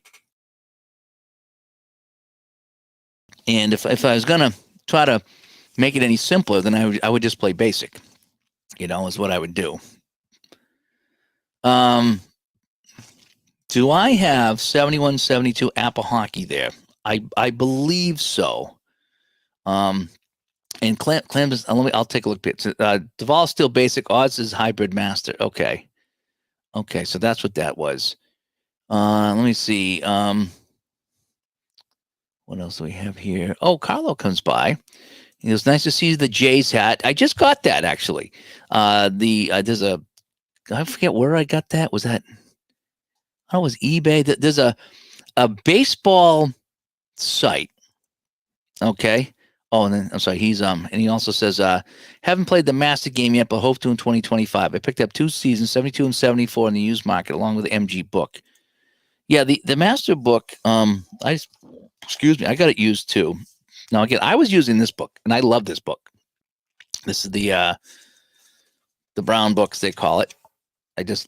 I like it. It just works. And the Master game, it's kind of like the football. So I put the little tabs on here. So you got your one here for bases empty, and then you flip it up here, and you got your big one here. But here's where it really shines. Okay, and it looks wicked complicated, but let me look at that. See, you see where it says like double over first, and it's 42, 52 right field, second base, blah, blah, blah, blah, blah. And you're like, oh my gosh, what is all that? Well, I'll tell you what that all is. What that is, it's a double over first base, and your number is 42. That's your starting number. From there, you subtract the arm and add the speed of the runner, and that tells you how many chances you get if you want to go to the next base. Okay, so double, you get, if a man on first will get 2. Obviously, he'll get the third. If you want to go home, that's what it is. And it tells you that it's the right fielder throwing to second base who's going to throw to the catcher is kind of what that is. Now, if he's a righty, it's going to be hit to left field. And that number, instead of 42, is 35. So it's going to be a lot harder to get home if the batter is a righty hitting to left field. That's the beauty. That's the beauty of this. It really is. Okay, Dwayne, I'm sending you the link. When you come in, all right, you're going to join on the camera. You want to stop the YouTube feed because the YouTube feed's going to be several seconds behind, and you're going to want to just talk to me here in the chat room when you get in. All right, so that is what I found. The beauty of that is that depending where you hit it, you get different chances. It's just, to me, it's like, oh man, this is just awesome. It really is. And Deval was born from a tournament, and I think I heard that. I think I did. All righty. So P-Jet says, is the team name on the top of the cards or at the bottom right? There's a set on eBay.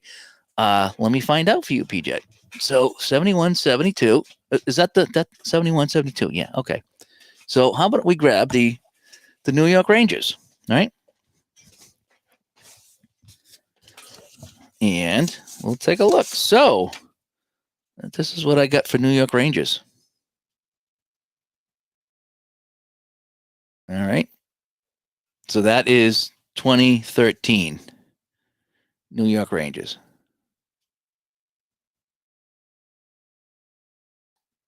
Yeah, I won't focus in on it, will it? So that's what I got.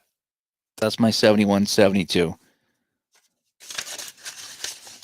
And Gus comes in and says, does this mean advanced strat is next week? It might. I was just talking about that. I was talking to Juckett about that. I said, I never ever would have thought I'd be playing Master APBA baseball. Not my thing. I like a nice, simple baseball game.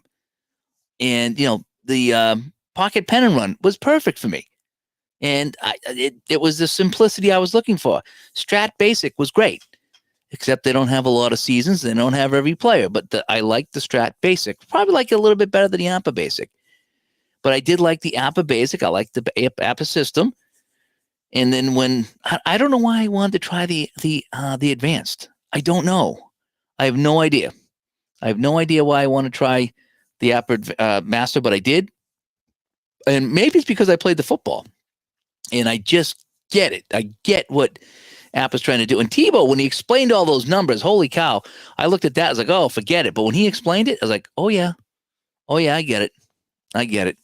So, yeah. Let's see here. So PJet says the set on eBay is the older style with a team in the bottom right. Yeah, I prefer the newer cards for both, actually. So, yeah, I mean, this one here, I know you hated this, but it's got all those numbers down the bottom here, all those master numbers. that you use from time to time. The block, like the block rating. I don't really use the S and the A. Those are kind of for your long passes. I don't use those, but the corner battles I'll use once in a while. The I number is for the intimidation, so that's there as well. So I do like to have those. And again, since playing, we know with these baseball cards here in the Master Edition game, I mean, I just love it. I love having all those symbols up here now. Can I get those here? See all the symbols at the top. I never used them, and now I'm like, boy, I'm using them. And then down the bottom here, you got your splits, and I'm using them, and I think it's pretty awesome. I really do. All righty, we're gonna try to add Dwayne in here. Hopefully things will go well here. So let's see if we can get Dwayne in here. All right, Dwayne, you with us?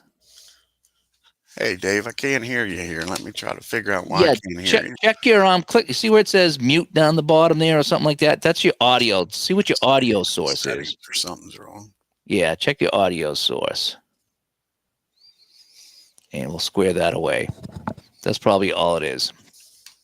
So we're going to get him going here. And let's see. Settings are over here.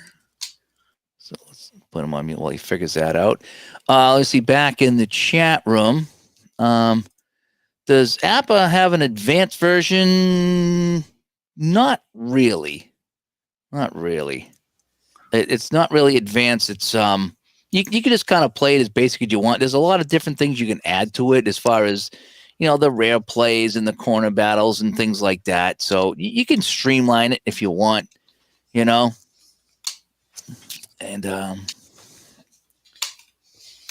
yeah, Robert, hang on 1 second. I'll zip you something over on Facebook here. Let me back out of this, Dave, and see if I can get the sound to work. Okay. Check your sound settings in the program. I'll see if that helps. Robert, I think I got you on Facebook over here. So let me see if I can. See Dwayne. I don't know what's wrong. I couldn't hear you. Oh yeah, it's probably just a setting. Yeah, I got it fixed now. Thank you. Yeah, because if it changes all mine all the time. It's like I'll go in and be like, why can't I hear myself? Why can't I hear somebody? So I just got to go in and I think it's under the microphone. Just click on it. It's like, what is my output? So I can hear it. So whatever it is. A couple more people in the chat room here. So I think Robert's going to join us here. Robert, I sent you an invite over on Facebook. And yeah, so PJet says as far as the hockey, it's the corner and slot matchup, long breakout passes, tip-ins. There's a few extra things in that game there. Yeah, I'm going to play a master fishing game. Oh, Rick comes by. Hi, Rick. Because I played the master game decades ago. Looks like it's still the same game with extra base taking and checking for drop throws. Yeah, it is. It does that quite well. Yeah, I hadn't played it in like 15 or 20 years, Dave, and I was surprised how quick I remembered it. I didn't realize you were playing the master game because I was just kind of watching you play APBA, and then all of a sudden, you were playing master. I was like, oh, I don't know if I really want to watch this. It's like I just want to play APBA, and then get into the master game with all this other stuff. And then I was surprised how quick you were playing it. And then when Tebow explained it, I was like, man, this is not what people made this out to be. Ken Castro and Tebow both helped me a lot. Ken Castro gave me the idea of, like you was doing, of using multiple dice. That way you're not rolling umpteen times, and it lets you see the dice. And if you forget what the number on the card was, you got the dice roll to refer back to. So you're not like, was it a 26 or a 29? Yeah. So, what I was doing is what I do now is I kind of do like I do with the hockey when I was rolling dice is I roll 2 sets. Yeah. And then I also roll a single. So I roll 5. So I only roll 4, but my red, white, that's my main roll. And I have the single die. So if it's a hit somewhere, I can see if I need a 1, 2, 3, 4, 5, or 6 to determine my number. That's my single roll. And then for the second 1166 roll, so if I need to do a fielder check, that's what I do. So it's all right there. So it's like fielder check. Last night. I was it was kind of going along pretty well. As Robert joined us. Hi, Robert. Hey, Robert. What's going on there, gentlemen? Happy New Year to all of you You guys, too. you Yeah, wonderful people. yeah, we're just talking APBA Master Game here. I picked this up. I got this used this weekend, the Yeah, Master Edition. I have Don't it. ask me why. I have no idea why I wanted to try the Master Edition. But I says, well, let me give it a try because I like the basic. And the worst thing that happens is I play it and I hate it. That's the worst thing, My first one was the big boards, was about yay big. They was huge. I still have them down in the basement. I got the boards you got now, but My yeah, my APBA Master game is still in storage, but I can tell you this. Okay, I actually played a couple of games with it, and although I still, to me, it was a little bit, to me, it was clunky, but that's only because I probably didn't play enough of it. But I tell you though, watching you play through it there, Uncle Dave, you really seem to really enjoy what it does, what it can bring to the APBA game, and that's why I keep on saying every time I see people play APBA, I think the master game is the only way to really play that game because it has really all the realism at the basic game just doesn't have. And you, I'll be honest with you, Dave. I was really shocked that I thought you were going to say this is too clunky. There's no way I can do this. And I was watching you play this as that, geez, this guy likes this. And now you found yourself a new version to play at. But now, Yeah. and I think when you get and you play more and more, I think you'll get even more of the hang of the system. And of course, rolling extra dice at the same time is a great idea. Yeah, I think a lot of it come down to basically Tebow when he did his little series on it, showing what I'm looking at. So he's like, okay, here's what these numbers at the bottom of the card are. Left is a lefty pitcher, right is a righty pitcher. You either add or subtract to their value. So if you need to look up the pitcher value on the chart, that's how you get it. Okay, perfect. And then the big one was the outfield. It says, see all these numbers here? This is the number on the hit. That's the hit value that you start with. The one with the asterisk, that's for 2 outs because everything with the asterisk is 2 outs in APBA anyways. Okay, that's easy enough. And if there's more than one, look for the what do they call those there? The little hash slashes there. So they're going to get 2 numbers and then 2 numbers and 2 numbers. It goes, you roll the dice to see which one you look at because that means it's going to be hit to a different part of the field. And I thought that was once he explained that was the hardest part about the game is like, what is all this stuff in here? most people get mixed up with the minus and the plus because they think you should subtract from the pitcher when it's a minus and add to the pitcher when it's a plus. Yeah, but but the thing is, it's consistent. There are some games who have pluses and minuses, and they do different things, and they mess you up. So I will at least say it's consistent. So if this batter here, so I'm going to pull out a random batter from Kansas City. Okay, so I'm going to pull out UL Washington. On the left side, it's +2. So what happens is if you're a plus on your card, that's good for you. So when I'm facing a lefty, that's bad for him. So I'm subtracting 2. So if I have my pitcher here and he's a 7, well, guess what? If you're facing UL Washington, you're now a 5 because he's a +2. Where conversely, if he's facing a righty, he's -4. So if that pitcher's a 7 and you're facing Washington, that pitcher's a righty, that 7 becomes an 11. So there's a 6-point swing there. And I think that's really cool because that really fine-tunes the process of that pitching. So it's not just A, B, C, D. So Yeah, you and could it's have amazing how one number can change. Just one number. And Dwayne is right. And the one thing I will say about APBA, because I know a lot of people have issues with splits in certain games, aka the split, some of the splits that are in my game, of course, inside pitch. But the one thing about APBA, the master game, it really seems to get splits in there. Okay, because Stratomatic is probably the king of splits because when you play advanced, you have left and right. Stratomatic is the king of splits. There really is no other game that does splits as well as Strat. That I'll say that.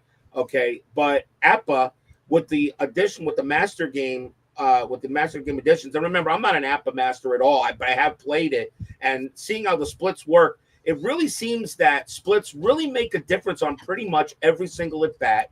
And although APBA doesn't go into the the real in-depth splits like Stratomatic does, okay, but the APBA splits do seem to make sense on many of the batters, and sometimes, and Dwayne is right, that one single number can mean the difference between a hit or an out.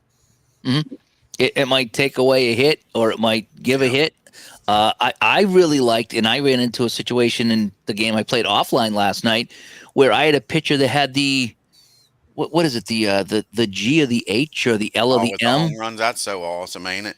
Yeah, I think he had an M. I think it was an M that he Yep. had. So Yeah, he gave up more home runs. yeah. So I'm Yeah. looking at the thing here. M. Yeah. So I Yeah. had a situation where I had someone roll a 6, and my pitcher had an M, and that turns a double into a home run. And Home I run. Yeah, thought that was that the is awesome, coolest ain't it? thing. I was Yeah. like, man, that is just so cool that this pitcher gave up a lot of home runs, and this game fine-tuned it enough that he's going to give up some more home runs. And I thought it just worked really well. I do. Yeah. I just One of my favorite pitchers is old Catfish Hunter, and he normally always has an L or an M.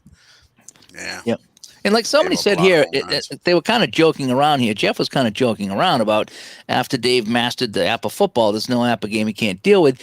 That's Jeff. That's almost true to a point because once I started playing football and I kind of played a little bit of the master rules in football or whatever you want to call it, it just seems like once I get through that football game, it's like, man, there's really nothing here in APBA that I can't play, and maybe that's why I tried it because it just I'm kind of in tune with the APBA way of rolling the dice and going to the charts and trying to see what goes on. So maybe that's what it is. So I know he's kind of kidding around, You but also did it the right way. And APA, they don't joke when they call it the master game. They want you to be a master at that basic game before you play. oh yeah, And yeah, it's not a ploy to get you to buy both games.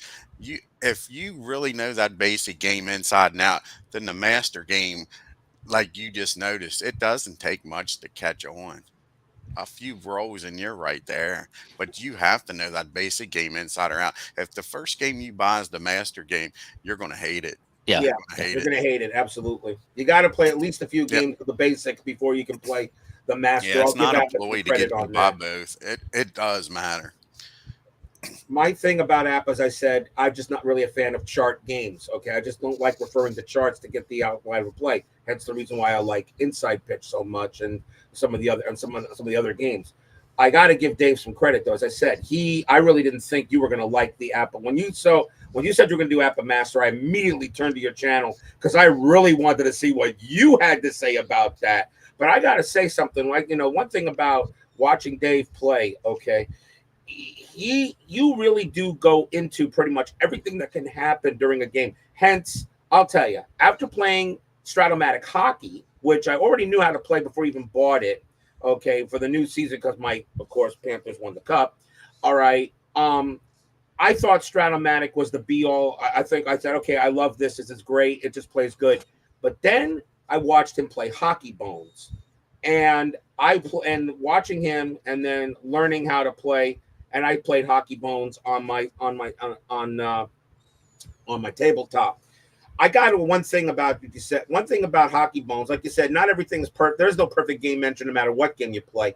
But the one thing I felt about Hockey Bones was that I really got a sense of the defense in the game. There really was a sense of defense that I did not get with Strat. The Panthers in last year were one of the best teams in defense. But when I played the Stratomatic version, I didn't get that sense. But when I played Hockey Bones, I got that sense of the defense the Panthers had. Now, switching back to APBA for Master Baseball, okay, as I said, with splits, but the one thing that APBA Master does that gives you, that even though it has charts, but it seems like every single play is going to revolve on what the fielder does.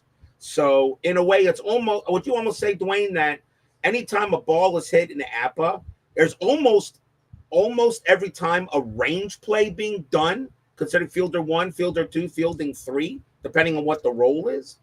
With runners on base, I'd say that, but with bases empty, it's basically the basic game. Yeah. Yeah, So bases there are empty. times that, I mean, you roll the dice, and if it's not something on the pitcher chart, which that was my other thing. I thought that I was going to be all tongue-tied, like, because I kept asking Tebow, when do I go to the pitcher grade to change it? Is that going to wreck everything? Am I going to be sitting there every single time looking at it? He's like, no, just, so I watched him play, and the chart is right here. When you get the APBA chart, there it is. It's 0 through 12 and 35. So if it's not 0 through 12 and 35, you don't go to that chart. charts, So it's right? And not I don't it's even not like bother you got to looking go to into it 4 that different big. charts. It's like Yep. that's not the chart I'm going to. I'm going to look at the the fielding columns 1, 2, and 3, and I look across. If they're all the same, it doesn't matter if the fielder's playing Correct. 3, 2, or 1. And that's He's what not going to happens. make an error because it's an outs and out. Sometimes it'll change. That's knowing Something. the basic game too. Yeah. You know that, and it helps you as far as knowing that a 29 is always hit to the pitcher, a 24 is always a shortstop, 30 is always the left fielder, 31 is always the center fielder. That saves you a lot of time too, as far as your defensive checks, knowing which fielder you're going to look at. And another thing, Dave, you'll like if you do it, and that's putting the ratings in digital diamond, so you don't have to flip through the cards to find the ratings. Oh my gosh, I didn't even think of That is that. awesome. That's how I play it, and it's so nice just to look up at the screen and you can see the arms of 34 instead of you shuffling through the cards and looking. It is awesome. Mm. And then of course in the APBA basic game, which is very basic, but in a way you can play the APBA basic game really without a pitcher card because everything is off the batter card of the hitter. Yeah. But in the master game, you must have the pitcher card. The pitcher card does matter concerning, of course, for splits and other ratings in master. So that's another reason why I think master APBA is the only way to play that game, because really in that game, the pitcher really does mean something in master.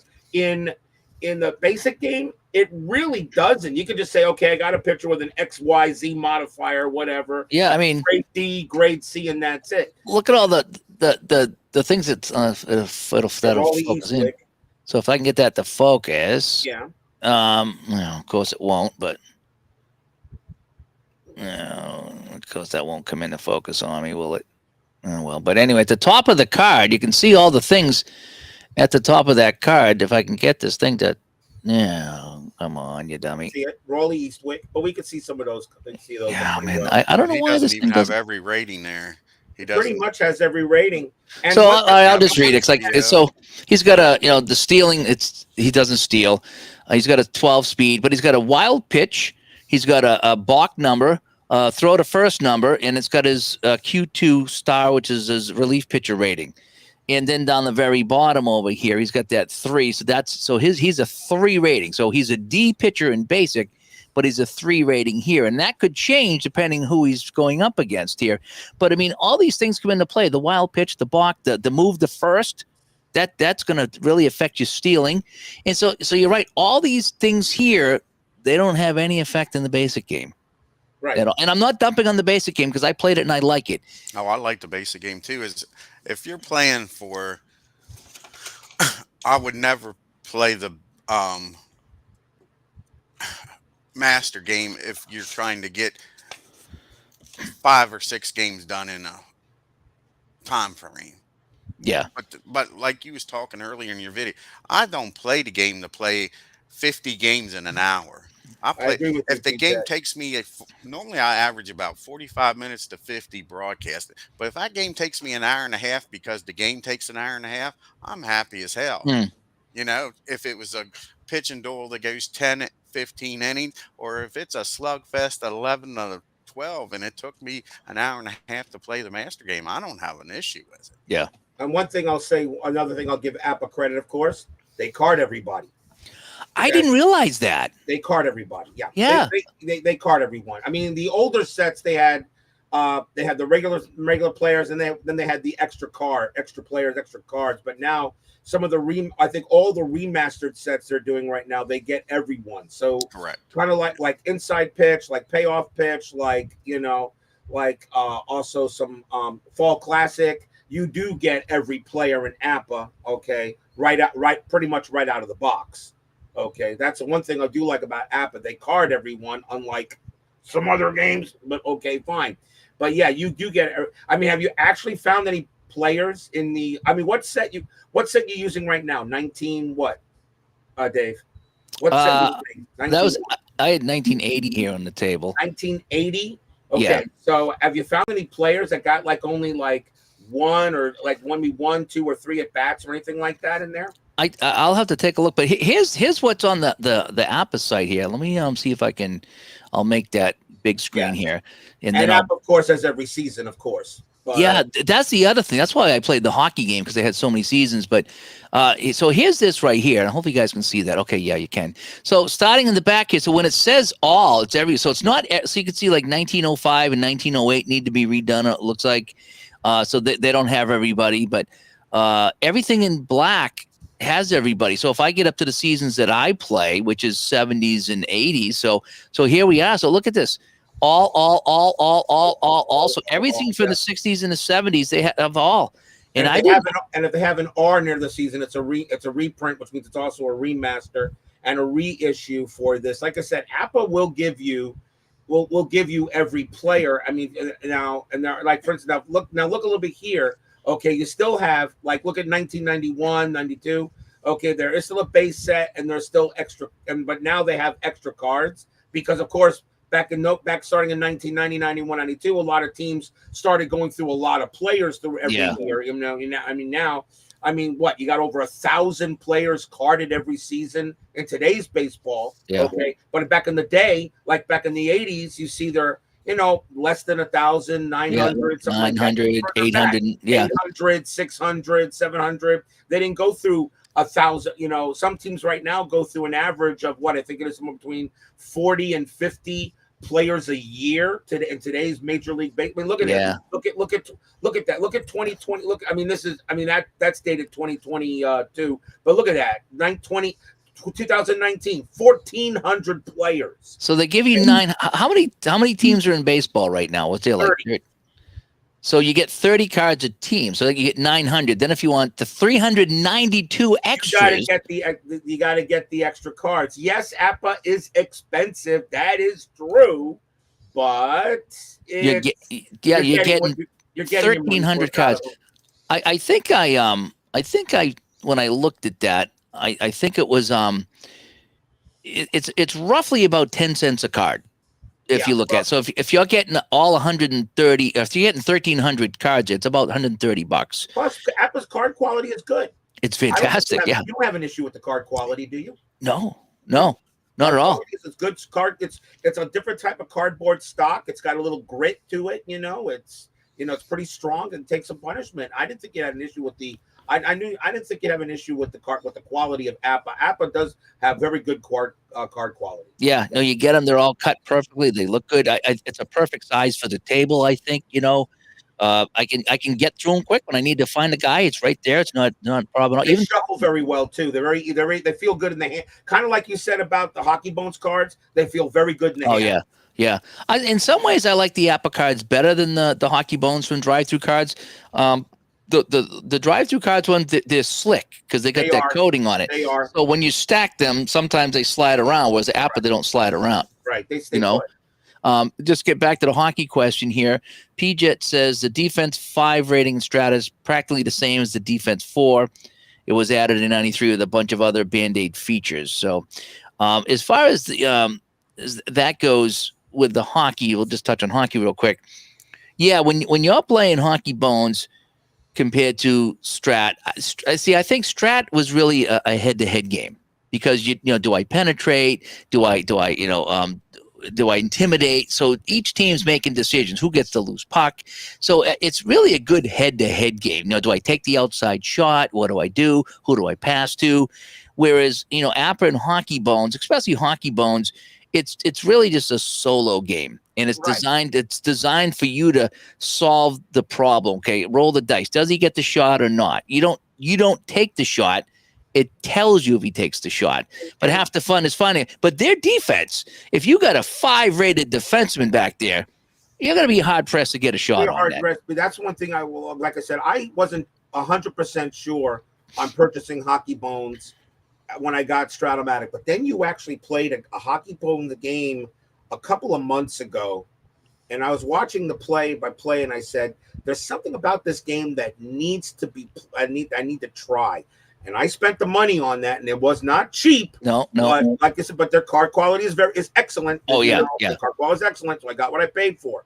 And then as I started playing this, I really felt a difference. Plus, the one thing I like about Hockey Bones over Strat is that Strat uses these cards, the action cards.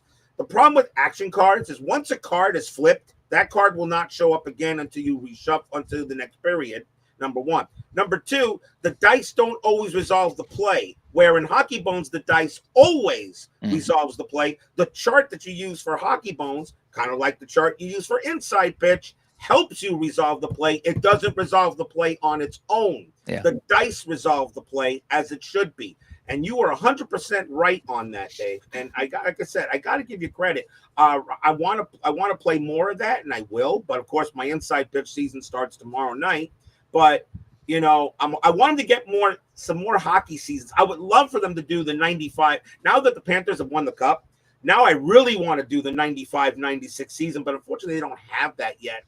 I wish whoever is doing Hockey Bones out there, can they please make that season for me? I would love to play Dave Arlington. Yeah, I'll get to talk to Dave Arlington about that. So they don't have the 94, no, 95, 96, 94. They don't have 95, 96. That was when the Panthers went to the Cup the first time and got swept by the Avalanche. But they had 3 great playoff rounds against the Bruins, the Flyers, and the Penguins. And that was my favorite season for the Panthers until, of course, they hoisted the Silver Chalice last year. But you know, so now that's my favorite season because the first time they ever won the Cup. But the 95-96 season has such great players in it too. You know, not just from the Panthers, but you know, Mario Lemieux, Jaromir Jagr, Keith Tkachuk, Father Matthew Tkachuk. You know, Gretzky, of course. I would love to play that season now in Hockey Bones.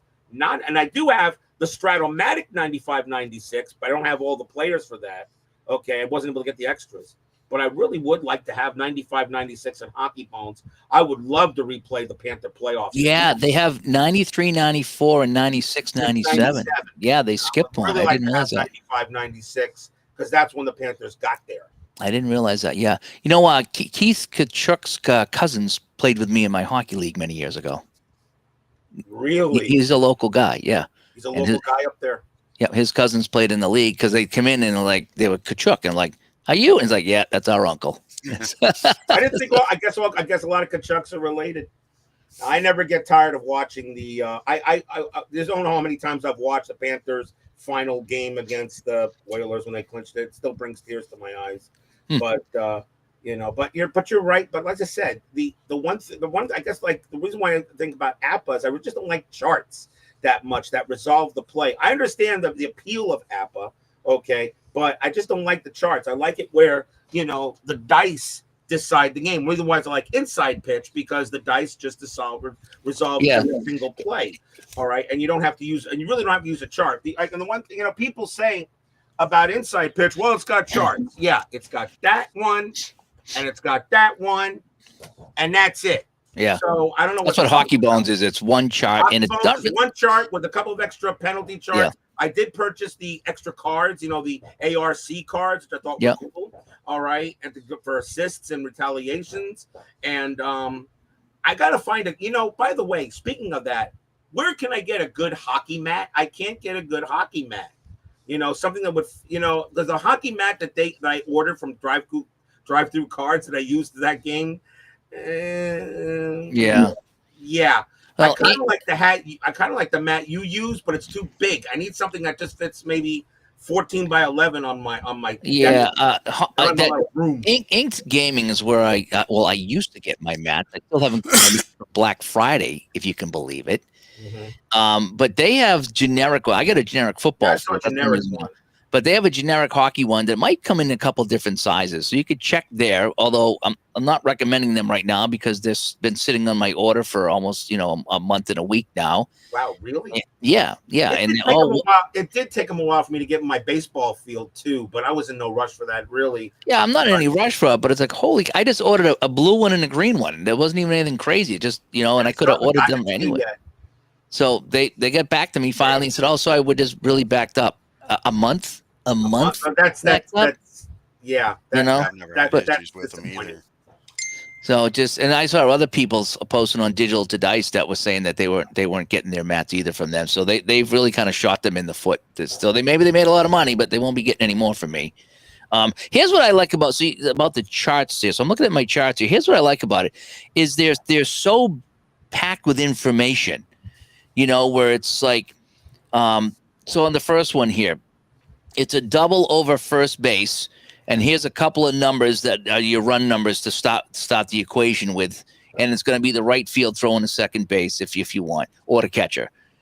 If he's a righty batter, it's hit over third base into left field, and now you got a whole different set of numbers. So you might not, want to try for that extra base if it's hit the left field. And that's all jammed in here on the chart, and that's something that you wouldn't get on a card. You couldn't list all that. And another thing is, hit by the pitcher, bat at a first, run to the second. Again, but if it's against the HBO hitter, which doesn't hit a lot of people, then that turns into a ball. And here's a different scenario. And it sounds like it's all confusing and convoluted, but I like that because that means there's so many different things that could happen on a play depending on the player. Situation, Dave, is a runner on first and on 12 with holding and being a pull left hitter or pull right, whether that's a single through the first base hole or not. That's the biggest one that comes up with stuff. You're an expert, Dave, in condensing charts. Okay, did you think would you probably think of condensing those APBA master charts to maybe kind of on one page?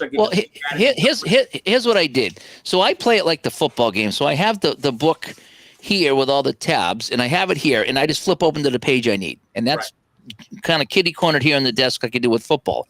I have the stealing chart I printed out, and I just have that over here. And then I have the chance chart with a couple of notes on another one. And then the other one I have over here is the fielder column chart. And I just shade it in to make it easier for me to see. And so those are the ones that you kind of need out most of the time to see what you're going to need. So instead of flipping and flipping and flipping, I've printed out the 3 most common charts with some of my own notes to help me get through with my cheat sheets.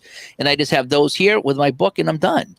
And so I've kind of condensed it to a point where I'm not constantly, okay, where's this chart? Where's the finder chart? No, the finder chart, if I need it, here it is, And I do that with APBA, is that I have my offensive zone face-off chart right here because that's the one I need second most. But I don't want to have to keep flipping for it. So if I have it printed in here in front of me, then I don't need to find it. It's right there. T-Bear comes up with a good thing with how to keep the book open.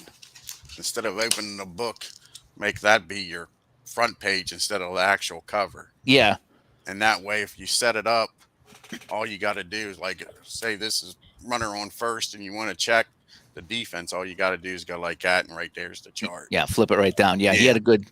Yeah, Tebow came that up with seems like a good way to do it too. I've seen Tebow play. I've seen Gilly's Tebow play the master game. He just flows through it like I go through inside pitch. Like saying, really, then Ken Castro came up with the idea for me with rolling multiple dice instead of everybody bitches how many times you got to roll the dice. Well, if you have multiple dice, you're only rolling one time. I started that with the APBA hockey, where I would roll one for the player and then one for the goalie. So you take the shot, if it's in range, goalie makes a save, and you have the roll for the goalie all set. I just found that no big deal. Yeah, if you don't need it, you don't need it. So I roll 5 now with the master game, and sometimes I only need the 2. Right. And I don't need the other ones. If I do, they're there, and I don't have to worry about rolling them again. Yep. I do like to roll, so I'll roll them all. But if I have a play, I will re-roll the main 2 because that's the drama. Is he safe? Do I stay or should I go? And that's the fun with that. So I do like to re-roll for that. I really do. But yeah, so many things I talked about here that added the error check in the master game. That's a big deal. The stealing is way different. In the basic game, you can have that, Dave. There's certain numbers that are associated with certain positions, like it would be from 15 to 23 is associated with certain players. So like 15 is always a left fielder, and you can incorporate that in the basic game. You can then check and put that fielder where he should be. There's a chart in the basic game that tells you if he's a 9 shortstop, he's a 3. The only difference in the basic game doing that in the master game, that 9 shortstop will always make a great play. He'll never make a bad play like he can in the master game. Mm-hmm. But you can incorporate, instead of having a team defense all the time, you can incorporate Reggie Jackson out in right field for the Yankees screwing up instead of always being a 3 if the Yankees team defense is great. Yeah. But again, he'll always perform bad in the basic game. he will never perform good. Yeah, I just like how you get all the individual players you check. The lefty righty splits I think is great. Like Robert was saying, that's the way to go because now it's not just A, B, C, D. It's you have a number value that can swing depending on the batter. I think that's fantastic. I like the base running. How you get that? You get that. It's called the hit number or whatever, the hit value number. And the higher it is, the more chances you're going to get of getting that extra base or tagging up or whatever it is. And that's fun to see, where that ball goes and what that number is going to be. And then you look at the arm of that fielder. Again, I'm looking at this Miguel DeLone from Cleveland in 1980. His arm's a 24 in left field. Just terrible. I'm running on him all day long. Right. And then I played the game I streamed last night with Dwight Evans in right field. So he's a 24. Dwight Evans is a 39. And what that so that's 15. So it's a 15 difference. What that means is there's 15 less chances out of 36 that you're gonna get safe against Dwight Evans. So when you do that when you do the math about the number and the arm and the speed, the difference between DeLone and Dwight Evans is 15 out of 36. It's almost half. Half. Right. Almost half. So you're gonna cut the running down in half. And that's something you didn't do in the basic game. You weren't looking at arms of the outfielder, and I really, really did like that. I like the home runs, how you can change them to doubles and doubles the home runs. It's already happened, and so I like that. You can even change some doubles depending on the pitcher grade and the singles. Oh, really? Yeah, some of your sixes and some of your fives in the master game, you'll look, it'll say a 7 for a certain grade pitcher. Yeah, it'll knock it down to a single. And were you using Ballpark? Were you using Ballpark modifiers in last night's game, Dave? No, I haven't got them yet. They're coming in with the seasons I bought. Okay. So when they come in, I'm going to try that. I was watching a Tebow video on that too. Did you buy the bat? No. I highly recommend the bats. If you're enjoying this, Dave, I highly recommend buying both bats, the pre-61 and the post. They are awesome. So much fun to play. Really? Oh, the best best all-time teams you're talking about? It's not really that because you can have guys. I got guys on here. Let's see what I'm playing the post. So you got Ferguson Jenkins, a B, and then all-time great. That's terrible. I mean, that's a damn good card in a regular season. So it's not just the best one-year pitchers. They put Hall of Famers and stuff. And like I say, they're not all A, B, and AC pitchers. So you get a random. It's not I haven't got to that yet. I'm more like to play teams within a season, and I like to go back and pick a game in time and play that game. That's kind of what I'm doing now. I think the replay gamer does that too. That's why he calls himself the replay gamer. He likes to replay games within a season rather than, I'm going to play the 21 Yankees against the 75 Sox or something like that. I suppose at some point I'll get there. But I've had a few of those greatest teams, and it's great against great. And it's fun as it is to see that matchup. I like to see, I like to see Wayne Gretzky pick on the crappy goalies too. And because he's shooting on Ken Dryden, it's like these bats. I won't say they don't have a 4 pitcher in there, but they don't all have 25 pitcher either. And the same thing with batters. You got a Dave Kingman in here. Of course, now he'd be a Hall of Famer the way they play baseball. A 271 batter with 40 home runs. They're not all 400 hitters with 40 home runs. So you get a little mixture. Like I say, they're not terrible by no means, but they're not all Hall of Famers on the team. I think at some point I will get that. But I did get the fielding, the fielding charts. No, the field ballpark charts. Yes, I've never gotten that. I saw Tebow do the video, and it's something about you look at the team. They have a home rating, and you actually roll the dice so you can get one of 2 ratings, a good or a bad, or a better or worse, whatever. And then you look at the visitor rating. And then there's a second visitor rating too.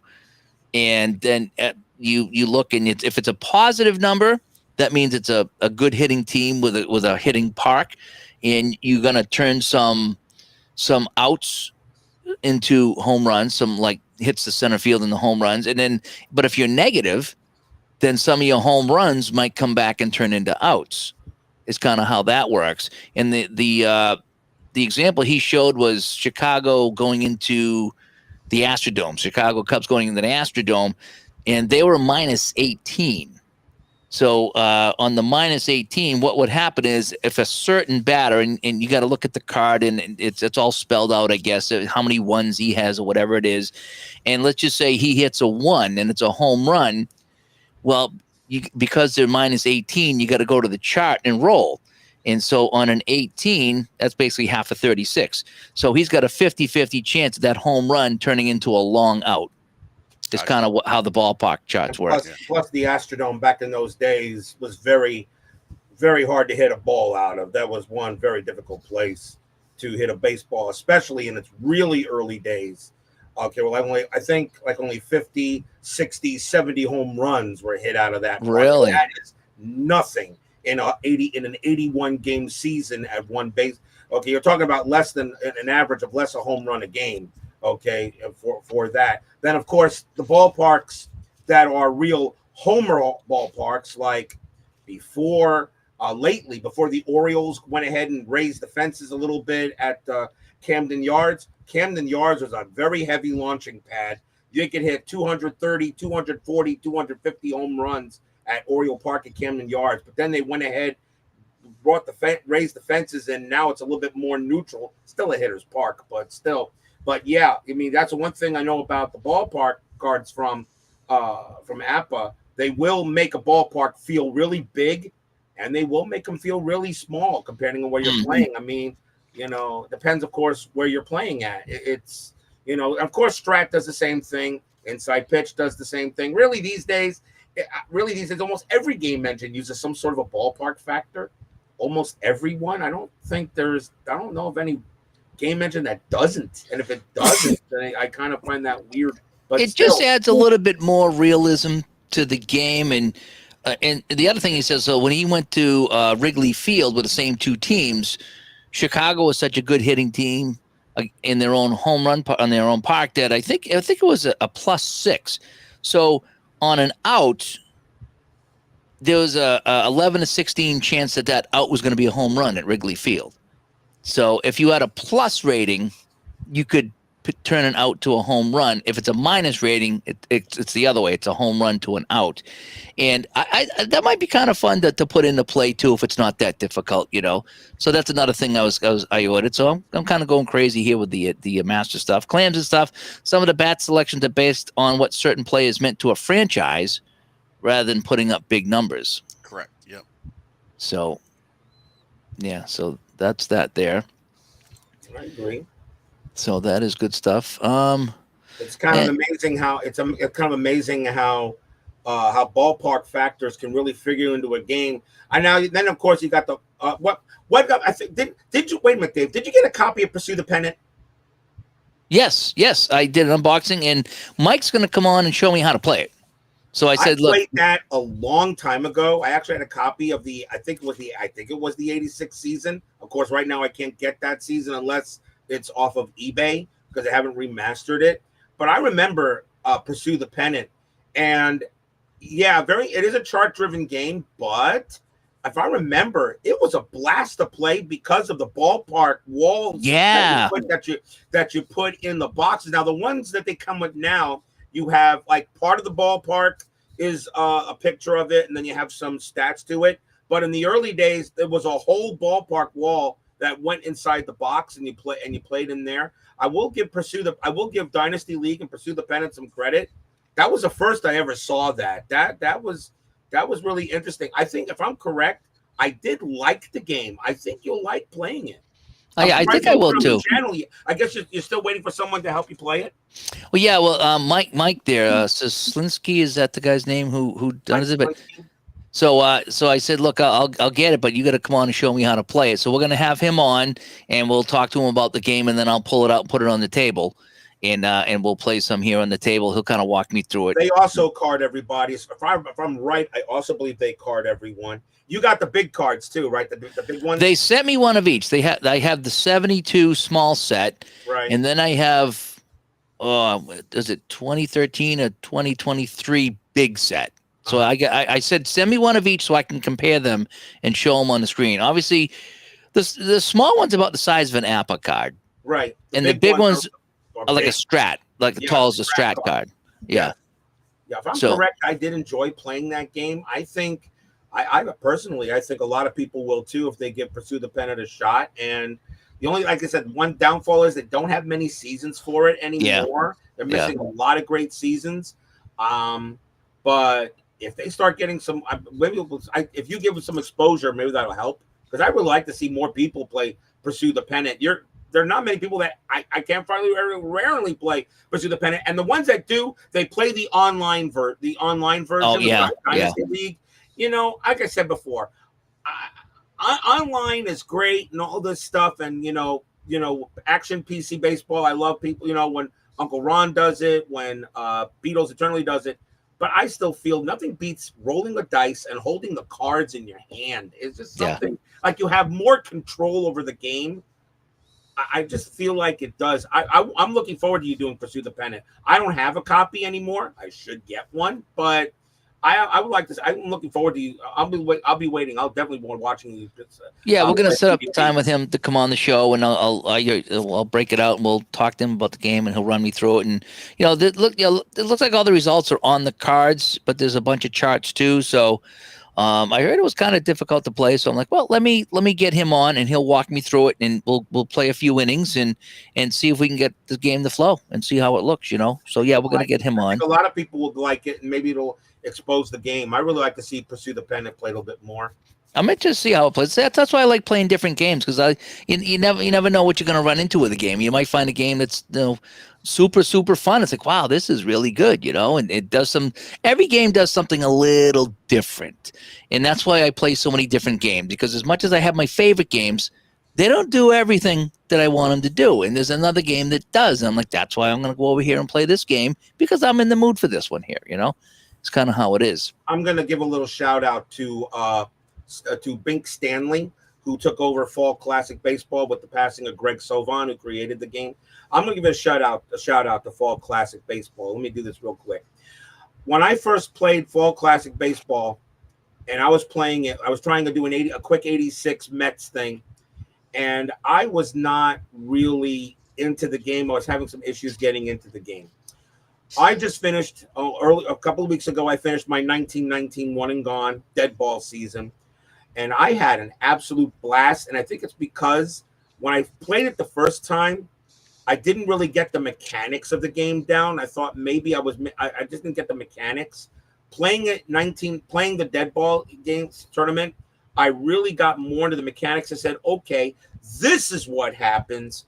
This is how I'm supposed to do this. I said, okay, now I get it. And I had an absolute blast. I got to tell you right now, if Inside Pitch ever goes by the wayside, which I don't think will do so because Chris Davis, the creator of Inside Pitch, is still tweaking his game, trying to make it better for us and asking for things.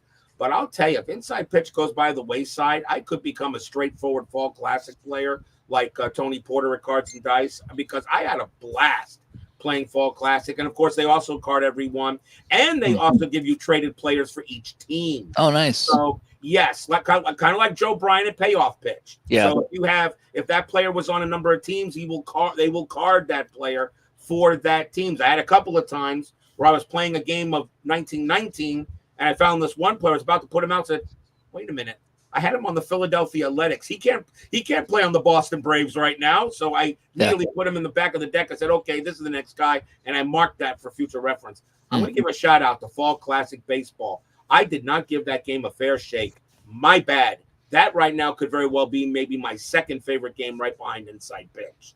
I've heard good things about it. Blast to it. I almost, and I'm going to say this, I almost thought about switching Inside Pitch for Fall Classic for my 1983 replay coming up. I almost thought about it, but I said, nah, I got to go back to the game I love so much. Yeah. So I'll give it. I don't think you've played. I don't know. Did you ever play Fall Classic, Dave? I have not. That's one of the ones I have not tried yet. You give it a shot. It's it's easier than some people think. And you get one set of fast action cards. It plays so smooth. You don't have to worry about really hardly anything. I would give it a Really? shot. Hmm. I really would. I think you'd like it. Yeah. Dwayne, what season are you playing right now with your APBA project? I'm playing both bat sets in the '78 season with the Yankees and the Braves. So 3 Yeah, projects with APBA. Nice. Yeah. like Ron Guidry in a 1.79 ERA. Yeah. Yep. Yeah. So Hater. the reason I do the Braves and the Yankees, Dave, is I like to That's my favorite Yankees show team. every team. So that way I got a National League team I'm playing every, and hopefully I won't say every player, but almost every player I get to touch the card and use. Yeah. So, I and started to again, do something. APA is not cheap. So Yeah. to play one team and then you got a whole league you're never touching. I mean, so at least that way every team definitely I play with and hopefully every player. I've made it a point, and this is going to be my 2025 New Year's resolution is to start, playing some games from some seasons that maybe I haven't played yet. Well, Because I mine get is going to excited. be to try to do modern because I haven't done a modern season and I can't tell you how long. Me and Ken Castro was talking, and I'll probably pick up the 2023 season. Really? Yeah, like I say, now this post 61 bats, it has a lot of modern players, but it still has the Mickey Mantles and stuff like that also. Yeah, I'm still, my baseball window is really small. I am expanding it though. I was mostly like 76 to 86. That was my window just when I played ball and when I watched it. And now I'm finding myself, I picked up a couple of earlier seasons for Strat. I think I got the 71 and then I got 84 so I could play in that community project with 84. And then with Payoff Pitch, I picked up 1969, which is an Good odd year. season for me. But I like the expansion teams, and I didn't realize that that's the year that the Royals and the Padres and the Expos joined the Seattle. league. Yeah. Yeah, I knew Seattle joined. That's what I Yeah. got it for. Pilots, yes. So I'm like, I like to play the expansion team. So what I thought I would do is I'd have the pilots play everybody, All right. you know. But then all of Yeah, a I've done sudden I don't. stuff like I played like a home and away series against everybody, Yeah, and just so you can play every team. Yeah. yeah, and so what I've been doing is I've been going into the seasons and pulling out teams and playing, and I've been doing that with the football. In 1975, I remember buying that this year, and I've already played a couple of games. So I got, 4 or 5 hours into that season. So, like you said, if you play enough games, you get your money out of it. That's Yep. the thing, and if it sits there and you don't play it, then it's like, oh boy, I wasted my money on that. But if you can go and get 5 to 10 hours out of a season, like I say, did you get $10 an hour worth of joy out of that? Well, yes, I absolutely did get $10 Compared an to hour going of to joy a out of it. movie and paying $20 for 2 hours. Exactly. Yeah, Yep. yeah, I know. Or you go to a baseball game and you drop 300 or 400 on the night, or a Yes. football game. It's like between Yeah. tickets and parking and hot dogs. It's Yeah. that's People talk about being an expensive hobby, but if you play it enough It can be per expensive depending per on hour, it's what you cheap. do. oh I yeah, mean, Yeah. like Dave said, I mean, I know a lot of people don't like modern baseball. I still happen to be a fan of modern and contemporary baseball. I mean, I did the 2016 season of Inside Pitch a couple of years ago, but here's the thing. It's weird when you play a season of 2016, which is contemporary. Although that was 9 years ago now. But then when I go from 2016 to 1972, okay, I said, whoa, okay, big difference between the two eras because you actually have to manage totally differently in both different ways. Okay, you can't manage 1972 teams like you do 2024, and you really can't manage 2024 teams because when you manage 1969, 1983, Starting pitching won't let you. even the 1990s, it's so different. You actually have to know how to manage depending on what season you're playing. I mean, a lot of people have a comfort zone. Like Dave says, his comfort zone is like the 70s, the early 80s and such. Okay.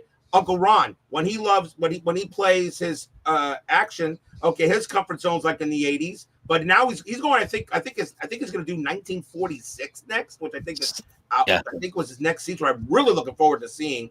Okay, I think 1946 or something, which will be great to see some of that baseball on his channel. And but I still like contemporary baseball. I still like I understand a lot of the rules have changed. There have been a lot of changes, but baseball is still about the pitcher versus the batter. That still hasn't changed. It's still trying to get the batter out. And even though contemporary baseball does have a little bit of an aftertaste compared to when I grew up with the 70s, like you're playing the 78 season there, Dwayne. The 78 Yankees, my favorite Yankees team of all time. That's my favorite Yankee team. Okay, because that really was the first Yankees team that won the World Series. When I knew what baseball was about at that time, I was only like 78, I think it was 9. So, when I really knew what baseball, even though 77, they won it before, but I still didn't really get into baseball until 1978. And same thing with Dave. I mean, he's still, his comfort zone's like the early, I mean, I think is the 79 season really one of your favorite seasons, Dave? Yeah. Yep. I mean, 79 with the We Are Family Pirates. My Mets kind of stunk that year. When I think about the season, I think back to the baseball cards I have, because I was in grade school going into junior high in the mid to late 70s, and I was buying all kinds of baseball cards. I was playing baseball, and I think it was in 1980 we won the town championship, and that's the last baseball game I ever played, because there was just, I didn't know what to do. It's like, what do I do? I'm in junior high, and the season's over, and I never played again. I didn't think about to try out for high school or anything, and no one asked me to try out, so I just never played again. But I remember all the baseball cards from 76, 77, and 78 that I have, and when I see the names come up, I can picture what their baseball card looks like sometimes, and that's why I like to incorporate the photos now in Digital Diamond, because I'm like, oh yeah, that's who that is, and I remember this guy. So it's a good time with some of that stuff there. I remember when when I was very young, I think it was 1977, my mom it was 76. My mom gave me a quarter, and at the time, you could buy baseball cards in a small vending machine. Okay, you get Topps baseball cards in a vending machine. It was a small machine, and you put a quarter in or something like that, or a dime, whatever, and it spit out like 5, 6, or 7 baseball cards. My favorite all-time baseball card set is the 1976 baseball card set from Topps. Those are the ones that have the colors on the team name on the bottom, the pitcher, and it had the silhouette of the player under. If you ever pull up a 1976 baseball card, and one of the cards that I remember was a Jim Palmer card when he was wearing the orange jersey on it. And then at that time, every year, me and my mom, when baseball season about to start, we used to go to our local drugstore and buy 10, 20 packs of baseball cards. And Topps baseball cards were like in a tri-pack. You had like 3 plastic packs of that. And that's when I started really getting into the world of baseball, and learning about the players and such. And exactly. There you go. That's the night. Exactly. That is my favorite series of all time of baseball cards. The 1970. I just love the way it looks. The pictures are nice and clear. I love the colors. I like 76 and 77. I did like too. 77 had the teams. The 77 had the 77 had the team names at the top. The team names at the top with the flag. And one of the worst Reggie Jackson drawings ever. But still, but I to me, Topps is still the best when it comes to baseball cards. I know there's been so many. Fleer, Don Russ, all that. Yeah, that's the 77 set. Those are based, of course, on 76 stats. I mean, and I had all those cards, and man, they're all. I could be rich with some of those cards that came out back in those days, but unfortunately, I mean, you can buy reprints, but they're not but you can buy reprints of those cards, but they're not worth what they would be if you. Yeah, I still have some. I still have a ton of baseball cards when I was a kid, and they're somewhere over here. Let's see, Clams and stuff had a question for me. He says, "What was harder to learn, Hockey Bones or APBA Master?" Well, I gotta say that probably Hockey Bones, and why I say that is because I've been playing APBA Basic Baseball, so I had a pretty good idea on how APBA Master was going to play. I just needed to find out how to play the extra stuff. And then Tebow kind of walked you through that on YouTube. And so when I put it on my table, I had a really, really good idea on how to play it. And it was just a matter of Yeah, that was my very first try. And I said I was going to play a game first and then stream the second game. And I says, no, I'm going to go live here, and everyone's going to see if I like it, if I'm frustrated, if I get stuck, and this is going to be live. And I went right through it. I had a couple of questions on the rare plays and a few other things, and it went pretty smooth. What I had with Hockey Bones, there was a few videos out there to show it how to play it, but the Hockey Bones is one of those games that you really got to play it. You can't watch somebody play it. You're right. And there's a handful. You're like right. History Maker Golf was another one of those games that you can watch people play it all day long and not get it. But when you put it on your table and you start rolling the dice in it, then it makes the sense. So Hockey Bones, I read the directions, I watched the videos, and for a year or two it just sat. I didn't do it. And then finally one day I took it out and I was like, wait a sec, this is not nearly as difficult as I thought it was going to be. And it's just remembering some of the little things. That red 6 on that die that rolls, that can change a few things. And it's so true. When I first got the copy, when I first downloaded the PDF of Hockey Bones, I was waiting for everything to show. I read through this rule book and I said, range of dice 2, 6, 3, 2, 7. I said, what in the world are they talking about? And then I said to myself, and then I saw you watch. Then I watched you rolled, and I said, oh, so I said, and after I saw you play the game, I said, I should have realized that. I'm an idiot, but not a complete idiot. I should have realized that's what they meant. But after watching you play it, I said, all right. Then I sat down and put the cards on them. I started rolling. I said, this game is easy as anything else. It is just, the only thing it's a lot of dice rolling. That it is. Oh, yeah. A lot of dice rolling. Yeah, One of the reasons why you created your dice roller app. It's a lot of dice rolling. That's why I decided to use my phone just to tap and tap and tap. I was doing that too. I used the phone too. It's just boom, boom. I was able to play the one game in about 2 hours, and I said, okay, that's fine. A hockey game usually lasts that long anyway, And I said, geez, is it really that simple? There are a couple of things you still got to know, but I do like how Hockey Bones does penalties. Yeah. I do how it does penalties. Penalties are smooth. I like how it decides, what. I agree with you. I know that it only says you could do 2 rebounds, but you created a house rule that it can do as many rebounds as possible. I think I did, and I think I walked it back. I think I walked that back. Yeah, and I said, I'll just go with what they say. I'll go with the 2, because the one thing about Hockey Bones is I didn't have to change a darn thing about Hockey Bones. Like APBA, I had to work around and use a lot of house rules and use the burger system and this guy's system for penalties and a whole bit. Otherwise, you'd be there all day. But with the Hockey Bones, I was like, boy, there's nothing that I really would change. The rebound things maybe, but even I said no. I just play it as is.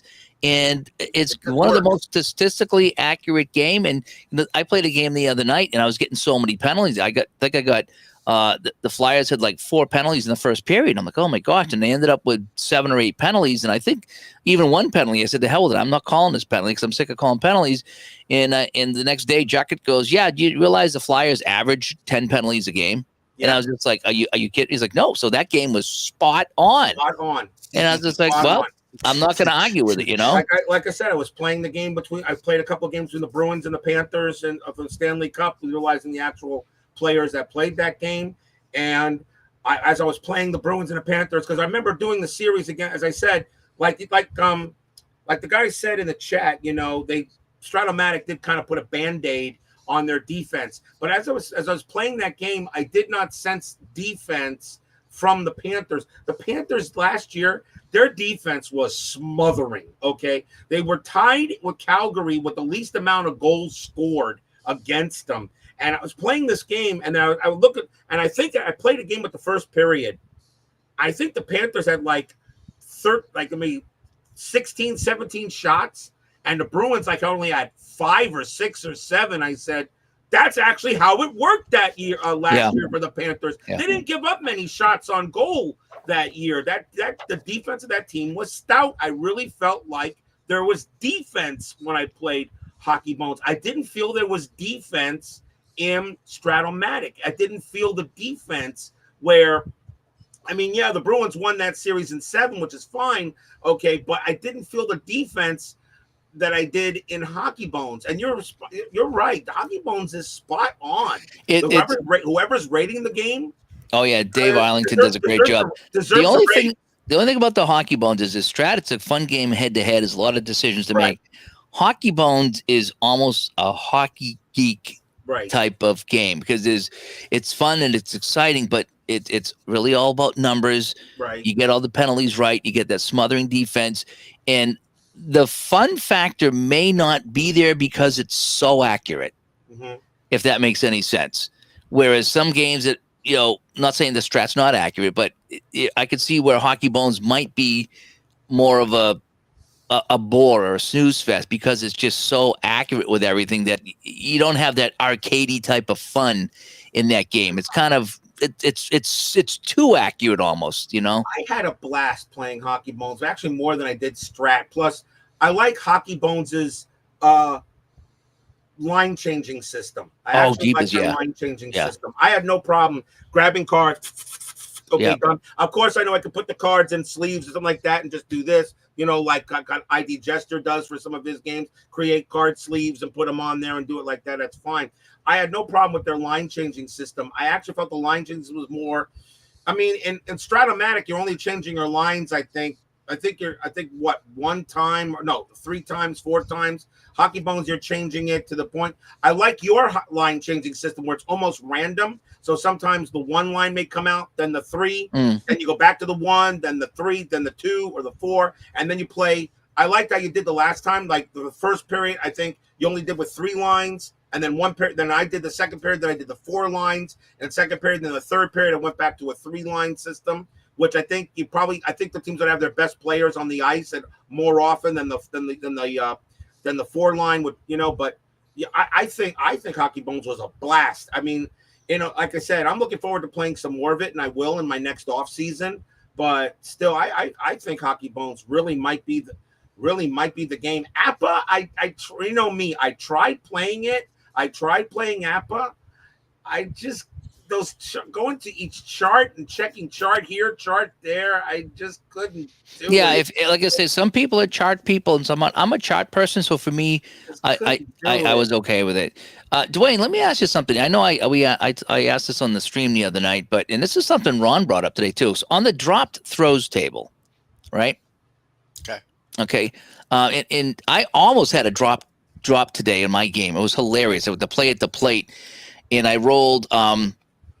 I think it was coming to the plate, and I think I rolled a 64. And if it was a 364, it was a C8, and my catcher was a C8, and he would have dropped the ball. Correct. Yep. Instead, I think I rolled a 464, so it was a third baseman checker, not the catcher. Yep. But I mean, I almost hit that. So the question, and I asked this, and even Ron says, so that's C8. Okay, that's specifically catcher 8. Now, is that catcher only. 8? So it's not catcher 8 and less? Less. It's catcher 8 only. Yep. Interesting. Okay, yeah, because you would think that it would be, catcher 8 and everything less, catcher 7, catcher 6. Anything less than an 8 is going to make that error, but it's got to be exact. It's got to be exact. Yep. Okay. If you had a worse catcher in there, say you did have a catcher 8 and it came up like you said, yeah, catcher 7, you could have had a worse catcher and he wouldn't have dropped it. Yep. Yeah, I'm looking I haven't delved into it, but I would assume, and I'm just assuming, and I might be making an ass out of me and you, but I would assume the lesser numbers have more spots on the board. You know what I'm saying, Dave? Yeah, that's probably a good point. Yeah. I did see one C9 on there, but I'm seeing a lot of C7s and C6. Yeah, that's a good point. Yeah, too, that they put a lot more on there. Yeah, that would make a lot of sense. Yeah, okay. Yeah, I didn't even think about that. Yeah, but that was just something that I was just, because it didn't really spell it out in the directions. It didn't say to be exact. It didn't say on the drop throw table, look for the guy. Oh, maybe it did say it's got to be exact. I'm not sure. It might have. There's a couple things that when I went and reread, it's like, oh yeah, it did say that. But again, think about it. How often does that happen?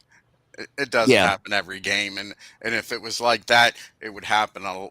I think way too much if everybody from there under did it. Yeah, that makes. Yeah, so you're right. If I looked at that chart, there'd be a lot more C7s and C6s on there. Then okay, that makes a good point. Yeah, so I'll do that. John has a good thing here that he posted. Baseball Max is having a major upgrade later this month with much faster play in tournaments. Now that's the thing about Baseball Max is I tried it and I didn't mind it. I just find that I didn't play a lot of games on my phone. But I'm going to be going on some trips. I'll be going to this year. It looks like I'm going away 3 or 4 times this year, so it might be fun to have something on the iPad to play. While you're sitting in a hotel or sitting in a car or sitting at the airport or whatever it is, to be able to play something without having to pull out cards. So I was thinking about getting it again. My big thing though was when I tried the beta, I was timing it, and I think it was getting a minute or 2 minutes to simulate another game. So in other words, I would play my Red Sox game and I'd be done, and then I'd go to play the next Red Sox game, and it would have to sim 6 or 7 games of that day before it would go to the next day so I could play the Red Sox again. And I was timing it, and it was somewhere between a minute and a half and 2 minutes to sim the other games. So if you had to sim 6 games, that's somewhere between 8 and 12 minutes sitting there while it's simming games. You're saying it was taking 2 minutes per game, not 2 minutes period. Yeah. Wow. And it was like, are you kidding me? It's like, I'm not going to sit here and wait for this. I'm in the doctor's office, finish the game, and it's like, okay, I get 12 minutes now to wait till I can play again. Yeah. And it's, Action PC, it's like that. Strat PC, it sims like that. Digital Diamond, it's like that. So all these other games. That and APBA, to me, Dave, gets down to money. Am I going to play it enough, like we just talked about, to get my per hour value down that it makes sense to me? And I just can't see it. I've said this before, and I'll say it again. I would give anything for Stratomatic to get their PC game out of the DOS ages and bring it up to the 21st century. That game would sell like nuts if they went ahead and just brought it up to 21st century stats, but graphics and all that stuff. They just won't do it. I don't know why. Actually, I think I do, because you know why. I know why. I know why. Because if you bring it up to to 2024 graphics and all that stuff, instead of utilizing the stupid card image they use for the game, and you actually use the actual Stratomatic cards, okay?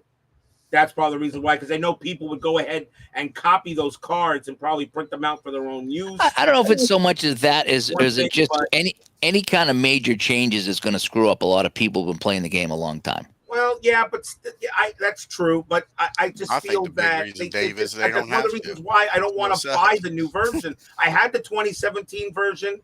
I haven't purchased an updated version of it, and I won't. I have more fun with Action PC Baseball. Plus, I use Action for inside pitch rosters every game that I play, because I have a simulator along with me in the season, so I know who's on which team and who's not at the time I play that game. Stratomatic will do that too, but also Action's user interface is so much easier to use. I feel so much easier to use. Their UI is excellent.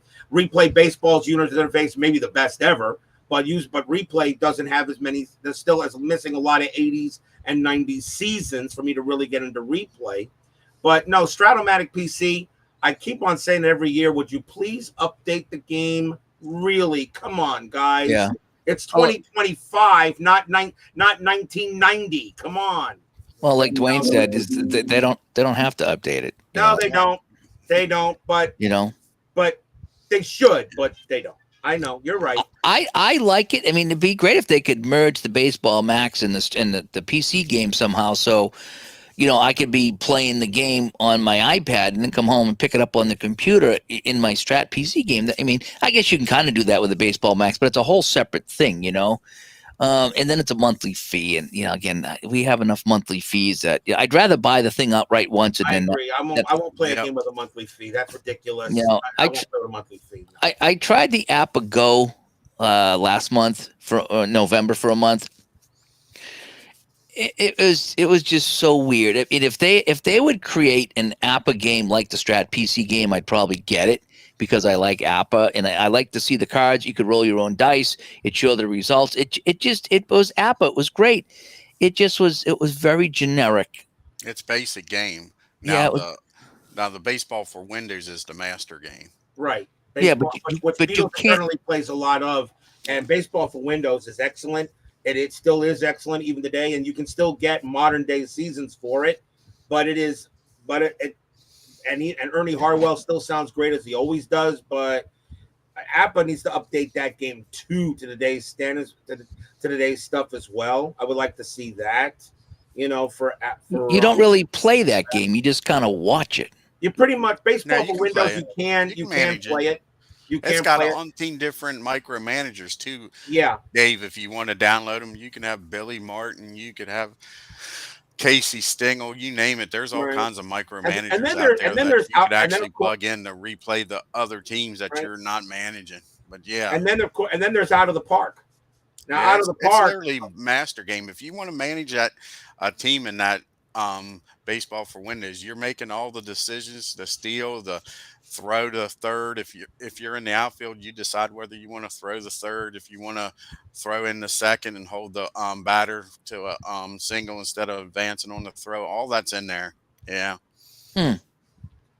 I don't remember ever seeing you play Out of the Park baseball though, Dave. You ever played Out of the Park? I have it. I've played it. It's okay. I got stuck a couple versions ago when I wanted to play the 75 World Series, and I could not for the life of me figure out how to get the old ballparks in there, and that soured me. And I fought for it for a few hours, and I tried to go online and read how to do it and watch videos and go to forums, and I never, and I thought I did it, and I went to play the game, and it's just a generic modern day park with the 75 You teams. got to go back in. You got to subscribe. Yeah, easy for me. If you You get got it to for Steam, subscribe, if you and get then it you for got to Steam click or to PC download it. installer, which I do. Yeah. I don't get the Steam version. I'll tell you right now, if you have any questions about installing anything in Out of the Park, ask Beatles Eternally. He will give you a full tutorial on how to do it. Yeah, so I've played it. The graphics are great, and it is kind of fun to do.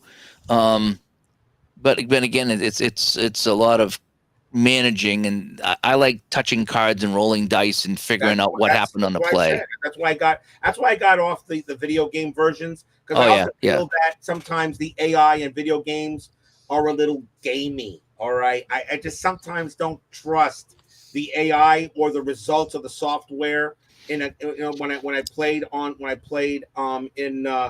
the screen, or even MLB The Show or something like that on my PlayStation. But I just kind of got away from, because I felt the AI was sometimes gamey. Like if you're playing a team, like let's say I'm playing the 86 Mets against maybe the 62 Mets, and I should have really 99 out of. I look at the way things are, maybe 95% of the time I should win this game, but then somehow or other, in the 8th inning or the 9th inning, somehow the AI or the software seems to pull a rabbit out of its hat. Yeah. Okay, and it does it more than once. That's the thing. If it did it once out of maybe 15 or 20 times, okay, that can happen. Yes, but maybe once out of every 2 or every 3 times I play, nah.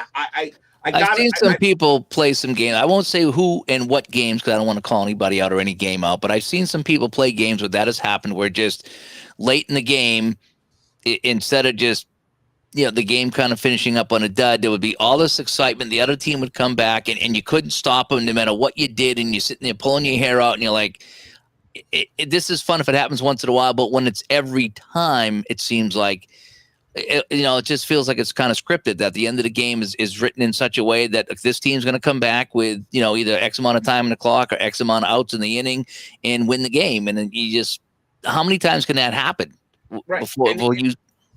I agree with you 100%. And the thing now, of course, has that happened when I rolled cards and dice? Oh yeah, I've had lots of 9th inning magic in the games I played, but that's the dice. If I roll dice and the dice just land on those numbers, then that's just the way they rolled. I use a dice tower, so the dice are all getting mixed up every time I roll it out that way. I mean, okay, that's fine. The dice roll that way. I mean, because the dice, unless the dice know more than I do, which could be, I don't know. But I agree with that, because the dice just land on a number, and then you look at the card and said, okay, so they do win it. Okay, which happened to me which happens all the time when I play. But when I play a video game version, I don't know what's happening behind the scenes. Yeah, exactly. Okay? I can't see what's being rolled. I can't see what the AI or what the software is doing in order for this play to be resolved. I can't see it. At least in dice and your cards, you can see what happened. I said, okay, but I agree with you. Sometimes the AI is too gamey, and that's the ways. That's the reason Yeah, why I got it's away not the from wonder. Yeah, hardcore action. like I that use game. action to simulate, but that's it. That game I played as Cleveland, Kansas City in 1980. 2-1, Kansas City, top of the ninth. Cleveland comes off the bat. Toby Harrell leads off, single. Okay, this is the APBA master when I was practicing. Right. And Joe Charbonneau gets hit by the pitch. And I'm like, Quisenberry, what are you doing? It's 2-1. You can't be, hitting people with the ball. And so I ended up successfully sacrificing an APBA master, if you can believe it. So I had second and third with one out. So I said, the heck with it. I intentionally walked Manning to load the bases to pitch to the ninth hitter, Tom Verizon. And Verizon hits a deep fly into center field to get the run home to tie it. But in that case that was me rolling dice and making decisions. That's rolling dice. You saw the play occur. You checked the rules to make sure this is how it works. Yeah. The card said he hits a base hit or he hits a single and the run scores. Exactly. In a video game, you don't see that. And and so how do I know? Okay, well, especially when you're playing against the AI, when it's computer versus computer, that's different because both computers already know what each side is doing, obviously. But when it's just you versus the computer said, okay, you think you're going to win this game, really? Yeah. If you've got a 6-run lead going to the bottom of the ninth, watch what happens now. Isn't that what happened to Ron in his World Series? He had the Red Sox up by, I don't know, it was 3 runs or 5 runs in the 8th of the 9th inning in Game 7, and they lost. You know, they blew a huge lead in Action PC, and he was out of his mind. He's still out of his mind, Oh boy, it happens. So hey, APBA, Hoops PC sale ends tomorrow, $15 per season. I have Hoops PC. I think I got 1 season with it. I bought it on sale somewhere, and it's a fun game. I don't know anything about basketball, but it kind of handles everything for me, including the subs, and it plays a lot like Strat basketball. It's a very enjoyable game. I just don't play it as much. Should I pick up another season for $15? Maybe. It's something I might play. I haven't played it in a while. Basketball is something I've kind of gotten away from. I mean, I still love the game of basketball, specifically college basketball. I'm actually thinking of pulling the trigger. I'm getting a copy from Joe Bryant, his bank shot basketball game. Oh yeah. Which I'm hearing which I've watched a little bit of video.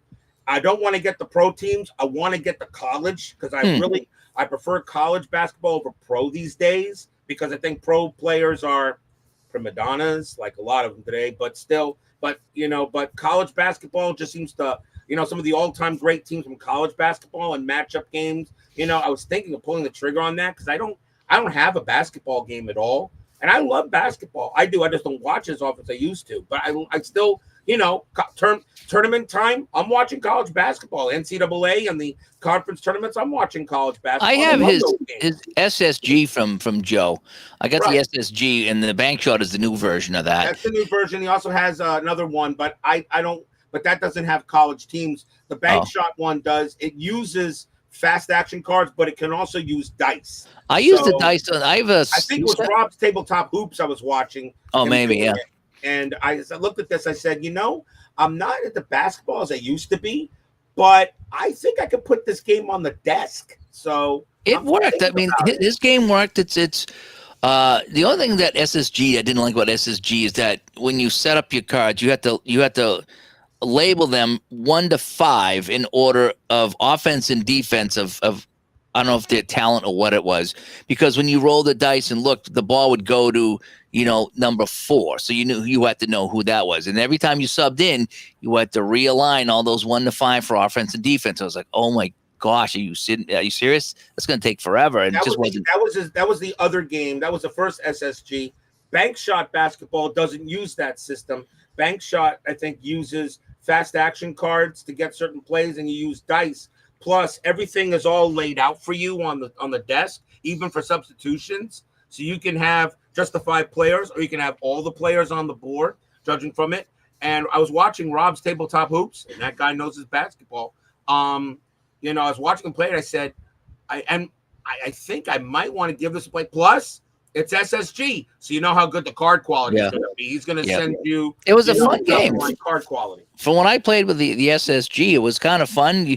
You rolled, and you had different sides of the card for offense and defense, I think, and the dice told you what happened on the shot and who gets the rebound, and it was very enjoyable. I'm not a big basketball guy, but it's very enjoyable. And I heard the bank shot kind of improved on the substitution, and the fast action cards made it a lot better. I almost picked that up. I was going to get basketball on Black Friday, and I didn't get a basketball game. I ended up getting a bunch of it. Shot, I just didn't pull the trigger.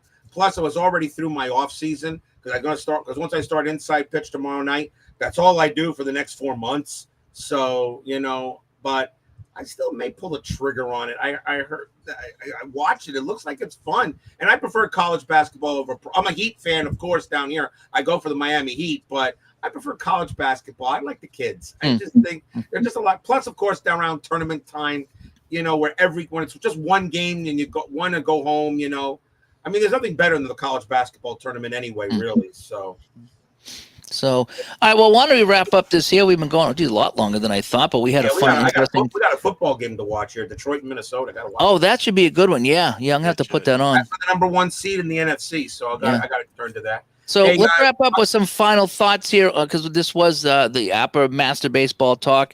Robert, give some final thoughts. What you think about the APBA Master game? I know you haven't played much, but I haven't played much, but I do have the game, and I did go through it, and I pretty much thought it was a little clunky just for my tastes. I'm just because I'm not a chart baseball kind of guy, but I will tell you this: watching you play it, I may give that another shot. Now, I don't have any seasons for it except for the 4 seasons I got for the APBA basic game when I ordered it, which I think was the 2019 playoffs. I may give another shot, and if I do, I got to go to my go-to season, which, of course, is 1986 when the Mets won the whole thing. All right. I may give it another crack. So I'm going to – right now, my final thoughts after watching you play it has gone from no longer interested to maybe incomplete. So kind of like what I thought with Fall Classic. So that's my final thoughts. Dwayne, what are your thoughts on the Master game? You just got to stick with it and be patient. I mean, again, it like yourself, it took you about an hour and a half, and that was talking. Yeah, you can get a game done in about an hour and 15, hour and 20 minutes. Probably your first time doing it, and if you play it, you're going to get it down to 45 minutes easily, if not more than that. So. And I would say over 60%, maybe 70% is the basic game. You're not always using numbers. Everybody's bitching about the math. There's plenty of plays that you're not doing no math at all. And some of it, like you watch the Tebow thing, if you got a 60 or a 70 hit number, unless the guy's a slug of 1, he's scoring. You don't have to do the math. It's going to be a 36 or more. You don't have to do the math every time. So I think it's a great game. Yeah. So and so you prefer it to the basic, right? Yeah, and I was surprised, Dave, when Ken Castro and them guys talked me into going back to the Master game for the '78 season and all. I thought for sure it would be a one and done, but I'll probably never go back to the basic game now. I'm kind of wondering that myself, and some people are kidding me about, are you done with the basic? It's like, I don't know. I mean, obviously, I have 1905 and 1908. A listener of the show actually sent me those seasons in APBA, and they're the old cards. So yeah, if you don't have the game on Master Symbols, nothing wrong with it. Still a great game. So Basic's I still would, a great game. I'll pull those out once in a while, and I'll play basic with that. Maybe that's if I want to do a quick hit, I'll jump on and do a game. But I got to tell you, after playing just 3 games of the Master, I'm not getting tripped up. It's not like it's a slog. It's not like there's anything about it that I despise. It adds so much more fun to a baseball game, and it adds time. Game and the rules, it flows. It goes well, yeah. And I'll, like I say, a lot of people in the chat room saying that you'll get up to speed, and like you were saying, you'll learn, when to look for things and when not to look for things, and when you don't have to look for things. And if it's a hit the left, I check all those. If it's a hit the left, I check to see what that number is, even though I'm not going to try to go for third, but I still check. You never know. Maybe I get the itch. Maybe I will try to send a fast guy, Willie Wilson or whatever it is. I'll try to, catch this Miguel Delon with his 24 arm in left field. Maybe I'll test that arm. You know what I And if mean? you're doing a season, you're going to get used to the players too, which is Yeah, going to help. You're going to know that Evans got a 39 arm. And again, and like I say, if you use your digital diamond, then you got all the ratings right there, and that's going to save you time not shuffling through cards and looking stuff up. Every yeah, second counts, man. yeah. Yeah, it does. So anyway, yeah. So that's a little 3-hour talk. Didn't think it'd be that long, but we brought in some guests and we had a real fun time talking about baseball Thanks as for well as having me. some other things. So yeah, so I appreciate having some baseball guys on and talking here about this. And Let me just say, if I could, there, Dave, it's always an honor to be on here with you at any time. Okay, you've been doing this longer than me. Okay, I've only just started doing this. I think 2020. Even though I've been doing it now, going into my 5th year doing this stuff. It's always a good and of course, and you too, Dwayne. I've seen you doing this for a while, longer than me. It's always an honor to be in your to be in a chat with you, Dave, and of course with everybody else we deal with. So thank you again for having me, and we'll see you. We'll see you soon. I appreciate it. Thanks for coming by, Robert. Thanks for coming by, Dwayne. And I'm sure you'll be seeing a lot more APBA Master Baseball here on the channel. And now I'll be watching more Dwayne Mott stuff because I'll admit I wasn't watching a lot of your stuff because you were playing the Master game. And when I see people playing versions of the game that I don't want to play, it's like, I want to Yeah, I see people understand. play. Yeah. I want to see people play basic because that's what I'm playing, and I like to see how people do that. And sometimes it even with strat, when someone plays like a super advanced strat baseball game, it's like, man, I don't play super advanced. I know nothing about it, and I get lost. Right. And when someone plays basic, it's like, oh man, I know what's going on now. Right. I can follow along, Yeah. But I was watching some of your stuff, and Tiger Bob is another one that's been playing Master, I think it is. And there's a few people that have been playing the Master game, and I've been like, this is really, it's not taking as long as I thought, and No. I was expecting people to be going through charts and flipping charts and going on. It was none of that. It Yeah. really was. It was I'm none glad of that. you're enjoying it, Dave. Yeah, I am. I'm having a good time with it. So, everybody, thanks for tuning into the chat tonight. Go enjoy your football. We got playoffs. The playoffs next week or the week after. I forget. They're coming up pretty soon Coming for up football. this week, yeah. This is So, the final week, the wild card weekend next weekend. all right. So you guys have fun with that, and I need to get more football back here on the channel too. I was going to play some football tonight, but the chat ran long, and so we will not be playing anything tonight. But I want to thank everybody that tuned in and the people come on to talk here tonight, and I hope you enjoyed this. And if you're on the fence about APBA Master Game, I can do it, and I'm having fun with it. So we'll talk to you all later. Bye bye.